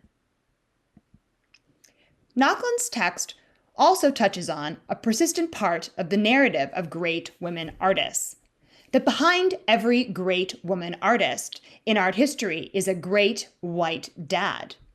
She acknowledges the flaws and fallacies of this as being part of the mythos of female-identifying artists, one that actually erodes our recognition of them as being self-determined and accomplished in their own right, able to define their successes on their own terms. Nochlin also talks about the Black problem, which she doesn't expand on, but certainly points toward. To carry this through and look back at some of what Nochlin glosses over, the Black problem to me, in many ways, threads itself through these two things: the women's lib movement and the problems of inclusion bound up within the histories of second-wave feminism. These things have impacted our art history. While the text appears to make space to speak to these historical points, it doesn't recognize the blind spots created by the ethos of liberation as a tool, vehicle, and trap, and the ways it's been applied and weaponized. We have to ask ourselves in this art history then, liberation for whom? For me, I see a great opportunity to reimagine the institutions that are centered in this text. Nochlin remains critical of the lack of inclusion, yet looks to the same institutions who have historically enacted exclusion and erasure as the space where radical work can be made visible. We can't look to the art world and academia as the places to reconcile fully questions of visibility, equity, and representation. If we do this, we're asking the problem to solve itself. If we only look to institutions to identify the troubles of art and history, we'll miss so much, as the things that are missing aren't going to be contained within those walls. Wayward and refusing containment, they're going to insist in existing beyond them. With this in mind, it feels like our responsibility in carrying the legacy of this text into the future to think about how to bring the world into institutional space, rather than to seek to have institutional spaces be complete or holistic sites of world building on their own terms. Nochlin, in her addendum in 2006, wrote, "I'd like to roll the clock back to November 1970, a time where there were no women's studies, no feminist theory, no African American studies, no queer theory, no post-colonial studies. This suggests that because these things had not been institutionalized, that they therefore weren't visible or being actively centered." Revisiting this text that I loved so deeply when I first encountered it in school, I'm left to wonder tenderly what bell hooks, Angela Davis, Toni Morrison, Nzoke Shange, Audre Lorde, or the members of the Combahee River Collective, to name just a few, would have to say in response to this assertion. Here's to moving beyond second wave art history and establishing a new wave altogether.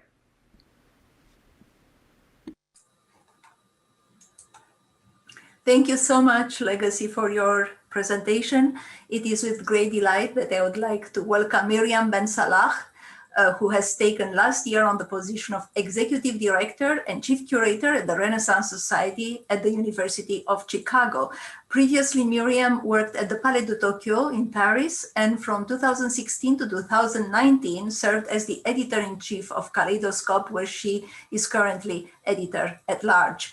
Previously, as an independent curator, she has organized exhibitions and screenings at institutions such as Lazare Foundation in Tunisia, Cadist in Paris and San Francisco, Kunsthalle, Stavanger in Norway, Fahrenheit in Los Angeles and the Beirut Art Center, and she is co-curator with Lauren Mackler of the current edition of the Hammer Museum's Made in LA. Miriam, welcome. Thank you so much, Roxana.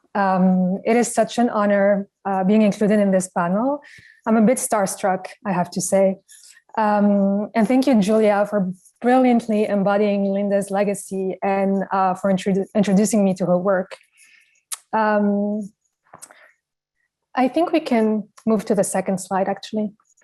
At first, I was overwhelmed by this invitation, because I've always had some difficulty defining my relationship with feminist theory, as it took me some time to realize that I was a woman, actually. I grew up in Tunisia in a milieu that did not make me aware that I could be the proverbial other. I then moved to France and started working in the art world, which not only made me realize that I was a woman, but also that I was an Arab woman, which I had no idea about either. I'm half joking here to make a point. This dissonance created by the perception others had of me existed and was so much worse for artists who were not white and are not male and or not living in the Western world. Next slide, please. Working for art institutions in Europe and in the United States, while being interested in art productions from other places, made me aware of the existence of a Tacit commission, which is a formula coined by Moroccan artist Mohamed Rashidi. And the Tacit commission is placed upon non-Western artists the same way a Tacit commission was, or maybe still is, placed upon artists who are women. Rashidi defines the Tacit commission as an effect of the Western gaze that conditions non-Western artists to perform authenticity through predefined aesthetic formulas, narratives, and materials. Non-Western artists are expected to address their own condition only as it is perceived from the center, which is the West. They are expected to address issues matching the dominant discourse's presumption of their identities. Therefore, to me, as to many before me, the crucially rhetorical question of why have there been no great women artists goes hand in hand with the question of why have there been no great Arab artists, no great Black artists, no great Native artists, and I could go on for a while.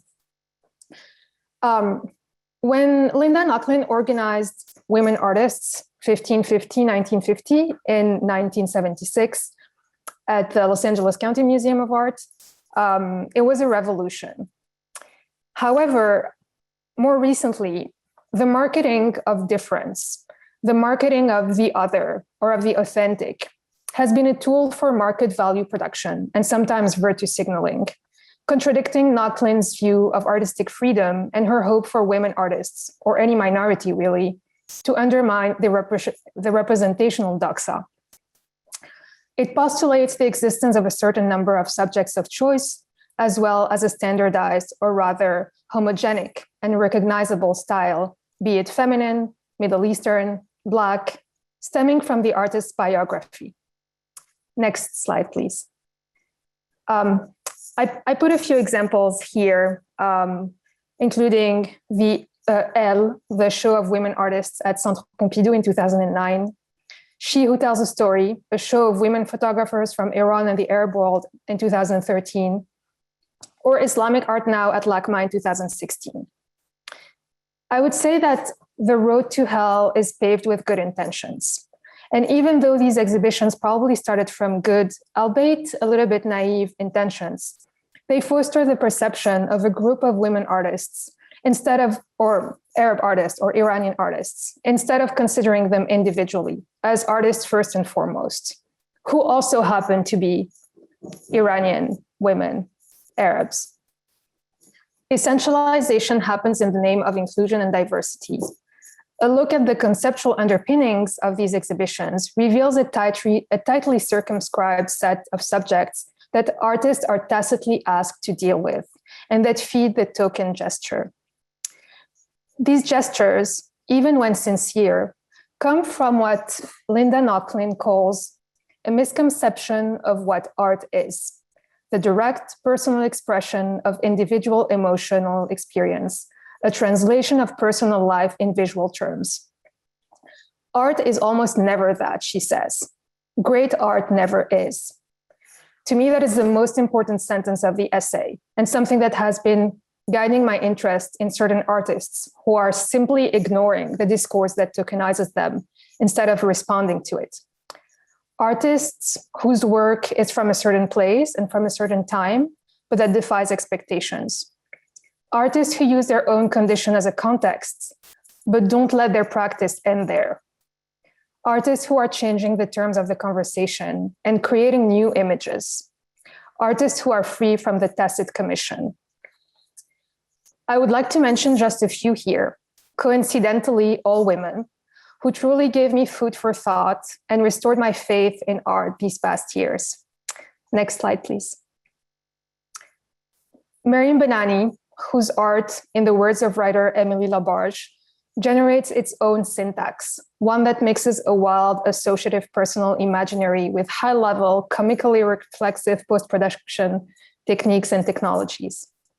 Next, please. Mati Diop, who reinvented in her debut feature, Atlantics, the way to talk about migration through the lens of those who stay, avoiding a sentimental or bluntly political approach to the issue. She also created a new Black Senegalese love story protagonist, the beautiful Ada, pulsing with life and desire. Next, please. Photographer Diane Severin Nguyen, whose quasi-abstract practice questions the accuracy of the photographic medium itself while highlighting its essentializing power and epistemic violence. Next, please. Hegyi Shin, whose photographs transform the representation of intimacy in many ways. Next, please. And I'm glad because she will be talking about her practice right after me, but I would also mention Farah Al Qasimi, whose images of the unseen are full of contradictory cultural signifiers, disturbing the vernacular and defying cultural categorization. Thank you. Thank you so much, Miriam. And indeed, the end of your presentation makes for a perfect segue into the work of Farah Al Qasimi. Farah is an artist and she's also a musician. She's a classically trained pianist who writes music for her own films. She's equally known for her photographs of life in the Persian Gulf that celebrate individuality and vibrant instances of self-expression and aesthetic choices. Her 2020's Black and Forth Disco, a series of photographs that took that she took in New York of the diversity of its local communities as a subject was presented on 100 bus shelters throughout the 5 boroughs as a project for the Public Art Fund, curated by my former MoMA colleague and friend, Katerina Statopoulou. Farah, we are so pleased to have you present on your work. Thank you so much for having me. And I just want to echo what so many others have said, which is that it is a massive honor to be talking alongside many of you. And also thank you, Miriam, for the really great and seamless segue. I've packed this with images because that's my style. So I am very excited to share this with you. The notion of a democratic and inclusive public space was foreign to me for a long time. I grew up in the United Arab Emirates, a country whose novel infrastructure upheld a measured effort to keep different strata of society comfortably separate.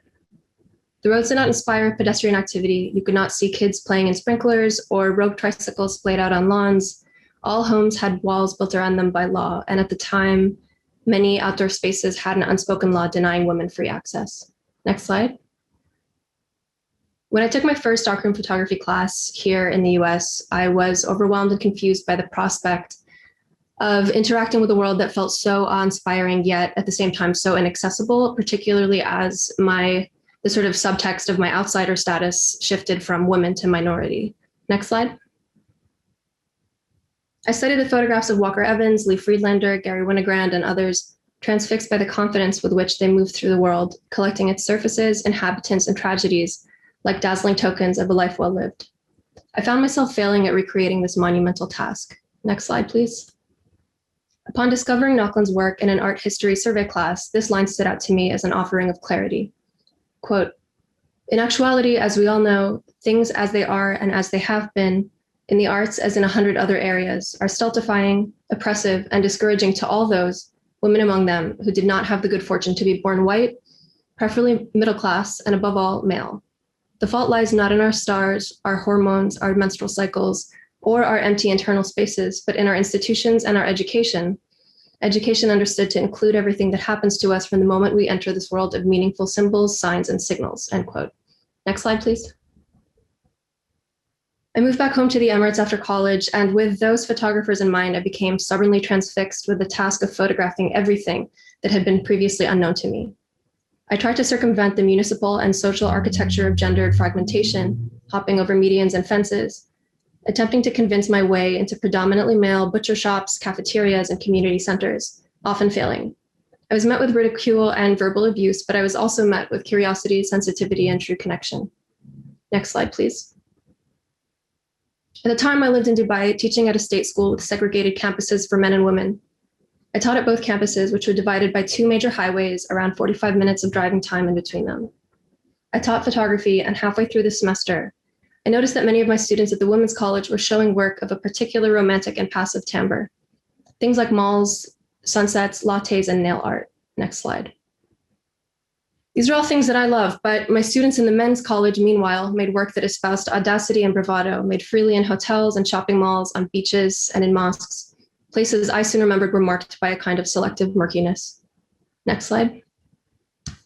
My students' conditions around engaging with the world were starkly different based on their respective genders, and here was the proof laid bare in patterns and stylistic consistencies. And so I confronted my own rank in this mystifying process of search. I rewrote my syllabi to center the work of women whose practices access universal truths from the particularities of private domestic space, people like Carrie Mae Weems, Florian Stettheimer, Latoya Ruby Fraser, Tina Barney, Dina Lawson, Shireen Eliabadi, and others, attempting to shift the idea of a great photographer away from notions of decisive moments, unencumbered mobility, and public intervention. Next slide.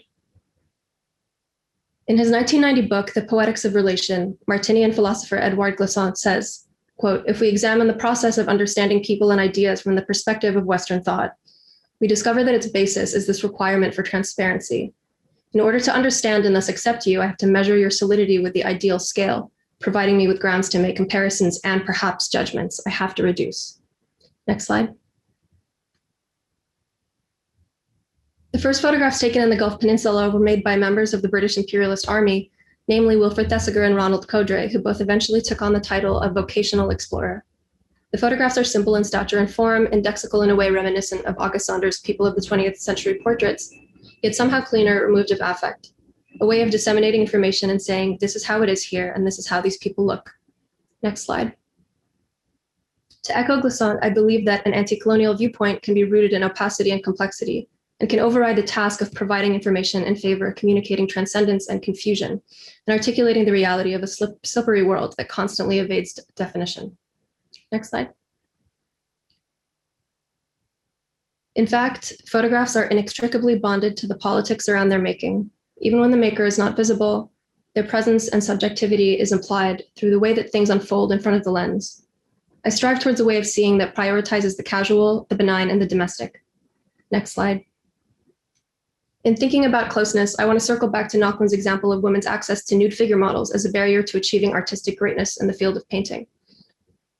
What is it about the clearly visible, expertly rendered body that is meant to recall the sublime? In 2018, I took a photograph of a bar of soap, thinking about it as a surrogate for a nude, an intimate object that touches different bodies indiscriminately. Perhaps the surface of the soap, its divots and solidified bubbles and stray hairs, could ignite a deep sense of bodily intimacy and recognition, and one that goes beyond the particularity of a certain nude body. Next slide. I gradually and subconsciously recalibrated my own ideas of the camera's propensity for truth-telling, and pivoted my curiosity towards places that were already embedded in the fabric of my daily life. So familiar, in fact, that at first it felt impossible to see them with wonder. I began to think about how some of my questions around national identity, progress, and economic vigor were impenetrable from the melodramas that unfolded within the privacy of family life. Next slide. My friends and I made collaborative portraits that illustrated facets of their identity that they wanted to bring to the forefront of the representation. Our collaborations happen around events that occur naturally: a 4-hour trip to salt flats in the desert, a shopping trip, or a marathon screening of our favorite childhood animes. Next slide. Since then, in and outside of my work, I have learned to find transcendence in the alchemy of everyday life, continuing to reject the notion that a photograph must reach levels of grandiosity and foreignness to be of value. Next slide. I learned that getting closer to the essence of something or someone does not have to mean intruding upon them. Rather, it could be a conscious joint unfolding of some vague and tenuous truth, over time and effort and mutual acuity, and it could be that the primordial mess of being alive and interested is enough to make an artist truly great. Thank you so much for listening. Thank you so much, Farah. I'm pleased to welcome now Jennifer Higgy, editor-at-large of Frieze magazine. Jennifer is also the host of Frieze's first podcast, Bow Down, Women in Art History, and her ambitious book, The Mirror and the Palette, Rebellion, Revolution, and Resilience, 500 Years of Women's Self-Portraits, recently published by Weidenfeld and Nicholson, addresses the history of female self-representation from the 16th century to the present. Jennifer, welcome. Oh, thank you so much, Roxana. And thank you also to you and Julia for inviting me this evening. It's this evening in London. I'm really honored to be on this panel, and it's been such an extraordinary group of presentations. I'm slightly overwhelmed. So why is Linda Nochlin important to me?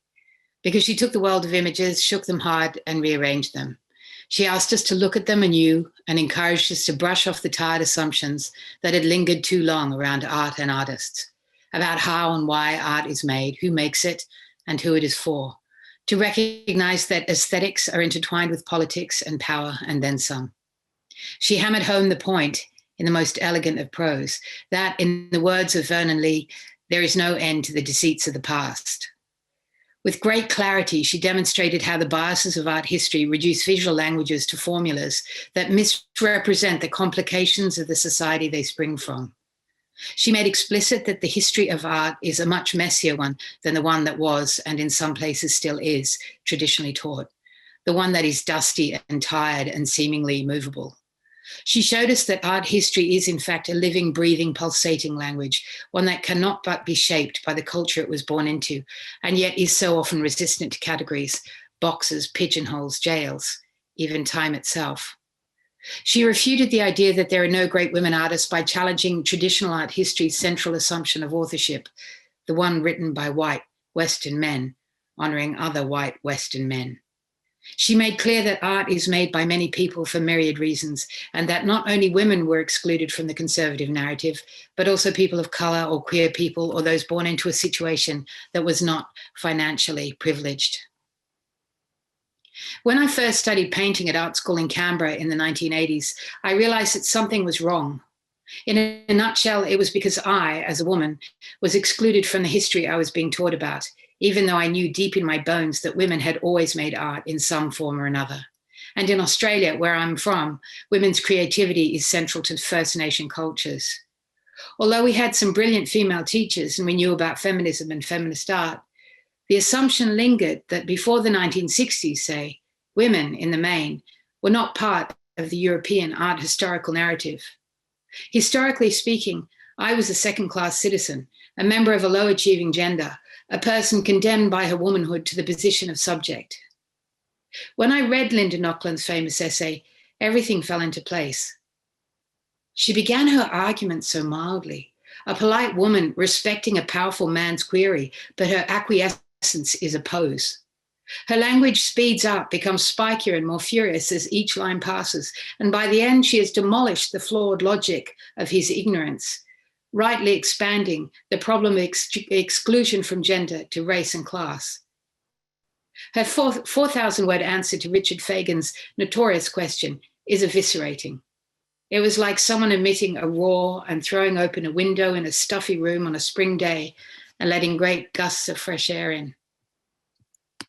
Even though she was very much an academic and a scholarly curator, Nochlin aimed to communicate, not intimidate, and to effect change and spur conversation, to resurrect images long assumed dead.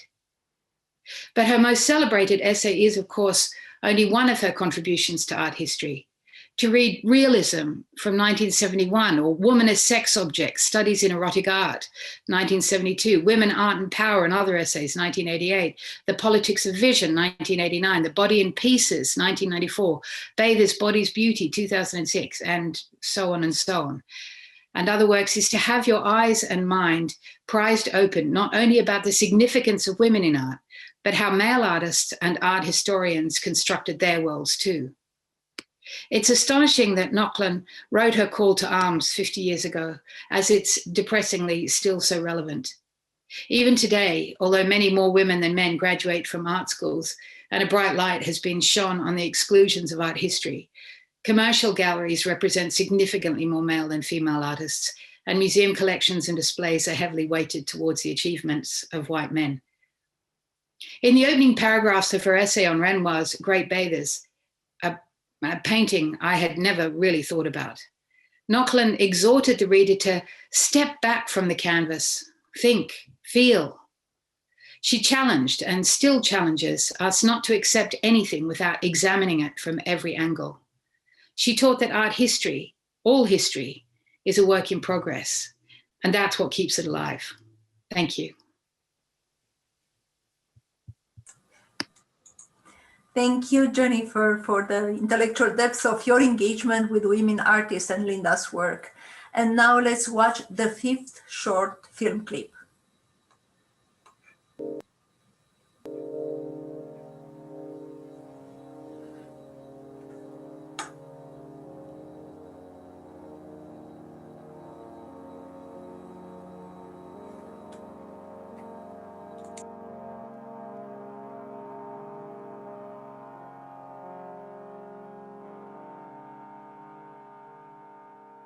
Why have there been no great women artists was a really, really important question. People, of course, before Linda Nochlin wrote that crucial article in 1971, had assumed that there had been no great women artists. And by taking that assumption and turning it into a question, Linda opened up a set of debates that really are still going on. As an essay, as you well know, I mean, it was a clarion call, and it was a provocative question, and it, raised a lot of anger among women artists, and it certainly got the conversation going, and it made the conversation move into art historical precincts where it had not been. each time I read the text, I find other things than before of interest, you know. And so it's an alive text, and it also still upsets people. It does, you know. Who was the first person to read it? My husband. He read it. He thought it was the greatest thing he'd ever read. He just said, wow, this is terrific. And, you know, he made some suggestions. And my friend Elizabeth Baker, who I had met as a Fulbright here, who became the editor of Art in America, and was then, I think, the assistant editor of Art News. She had a whole issue on women, and she published it right away. Basically, Why There Have Been No Great Women Artists is an absolutely crucial piece of writing, not only in terms of feminism, but also in terms of a certain kind of model of advocacy writing. I mean, I think she very correctly said, let's look at the problem of the exclusion of women structurally. Let's not look at it in terms of the individual injustices done only, although those are certainly important. Let's not look at it in terms of those who triumphed, or at least in some sense overcame it. That's, again, a legitimate topic. Let's not create hagiographies and counter canons that don't really stick, simply to, you know, compensate for you know, the male canon, or, you know, the abuses of the male canon. No, I mean, I think by saying basically there are reasons women couldn't get into this system, and these are the reasons. So rather than, you know, searching around for the one exception or the 3 or 10 or whatever is exceptions, look at how the system was set up to make exceptions rare. You know, Rosa Bonheur, yes, maybe, but then how long do you wait for the next one? The questions that Linda raised with why have there been no great women artists now, I think, are interestingly opened up or applied to questions of intersectionality.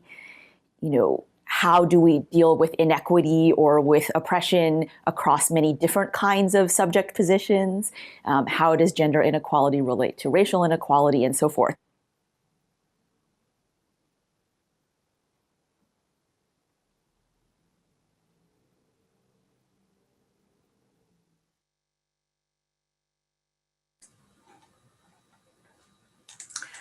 And now, to conclude our presentations, I have the great honor to welcome filmmaker, curator, and writer Huleah Trotta, with whom I had the privilege and absolute pleasure to put together this convening. Huleah is, as you know by now, Linda's granddaughter, and she is also the director of the Linda Nochlin Estate, which encompasses all aspects of legacy building, including the initiation of new publications and translations of Linda's texts. Additionally, Huleah serves as Director of Advancement at Blank Forums, a nonprofit arts and music organization in Brooklyn. And now Huleah will introduce the final film clip, which features Linda talking about her poetry practice. Huleah? Yeah, hi. I just want to thank you, Roxana, and Megan and the whole team at MoMA for putting this event together. And it was really meaningful to have it be part of this series of forums on contemporary photography, which was founded by two phenomenal women curators, Roxana and Eva Rispini. So it was a really perfect context.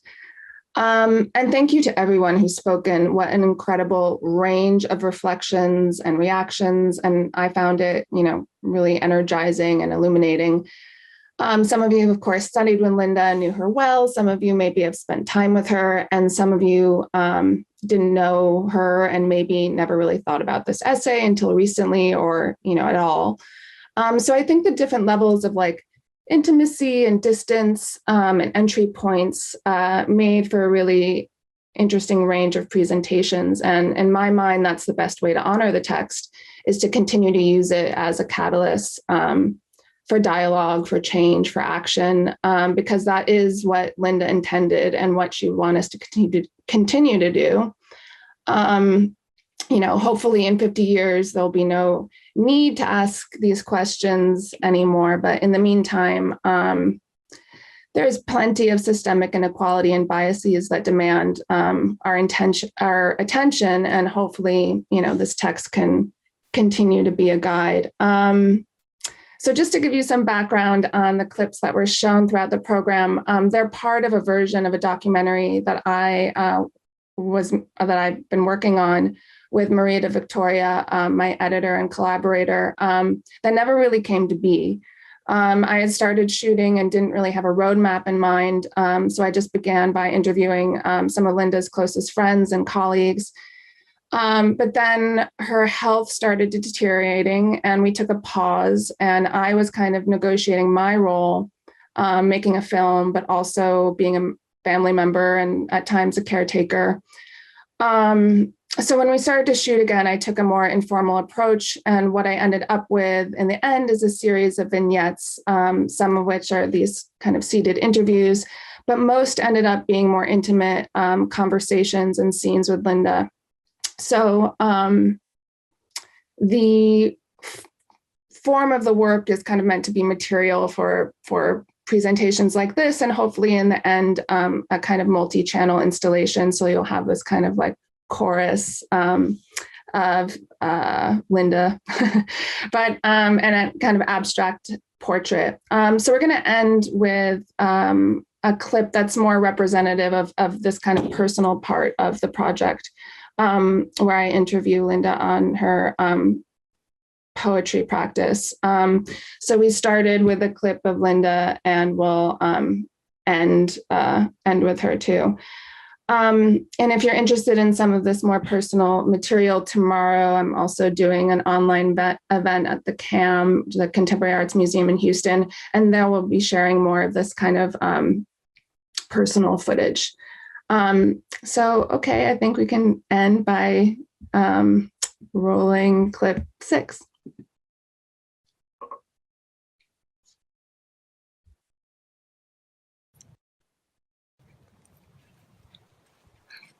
Sea, perversity, share, air, squid, id, slime, brine, embrace, waits, mate, fate, deviation, circumstance.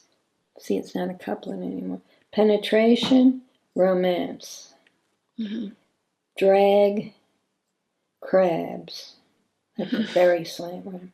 Feel, eel, at, pornocrat, agitation, mistranslation, claim, game, lubricity, see, through, you, per se, way, wine, divine, will, shall. I know that you write a lot of poetry for yourself. Maybe Yeah. not everyone knows that. And most of the poetry that you write, the ones I've read at least, are pretty dark and personal. Yeah, I like to feel very much in control of my life and my feelings and so on. And when I start writing poetry, it does begin to touch on things that, as you say, are dark or difficult. And that's sort of where I face the darker parts of my private life, like, the one about the caskets in the closet, which I'm not sure. You mean the in my closet. The urns? Yeah, letting mortality thrive, for my ashes are really concrete. I can smell them at night in my sleep, profanely. I curse when I search for a boot and bump into their adamant weight. I rejoice when I think, here they are, they never can leave me again. They will always bring back the same pain. They console me with silent disdain. They never will leave me again. And that was from 99. There's some about a dying friend, which are really grim. Some of the more erotic ones might be. What else? What were some of the erotic ones? Well, better not to. Can read that one, it's funny.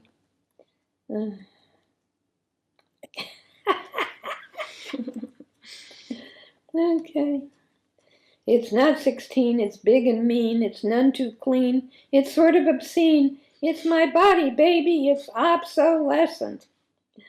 It ain't adolescent, it's post-prepubescent, not iridescent, not luminescent, not quite putrescent, it's my body, baby, it's obsolescent. What's soft and baggy, what's bent and saggy, what's crooked and raggy, what's definitely, absolutely, positively haggy. That's my body, baby. It's obsolescent. That's hilarious. Okay. Thank you, Julia, for sharing with us these extraordinary film clips, revelatory of Linda's thinking and how whimsical and fearless indeed she was until the very end. Words can't express how thankful I am to all the speakers for this inspiring afternoon of insightful perspectives in honor of Linda Nochlin. A heartfelt thank you to my colleagues at the Museum of Modern Art. I'm profoundly grateful to all, especially to Megan Feingold, a partner in every aspect of organizing this event. And a big shout out to our impressive AV team. And with a debt of gratitude to Julia Trota for her teamwork on making this tribute possible. Thank you to all the guests who have joined us to celebrate Linda Nochlin, a profoundly inspiring thinker and scholar who has illuminated the relationship between art and feminisms in unprecedented ways. Until next time.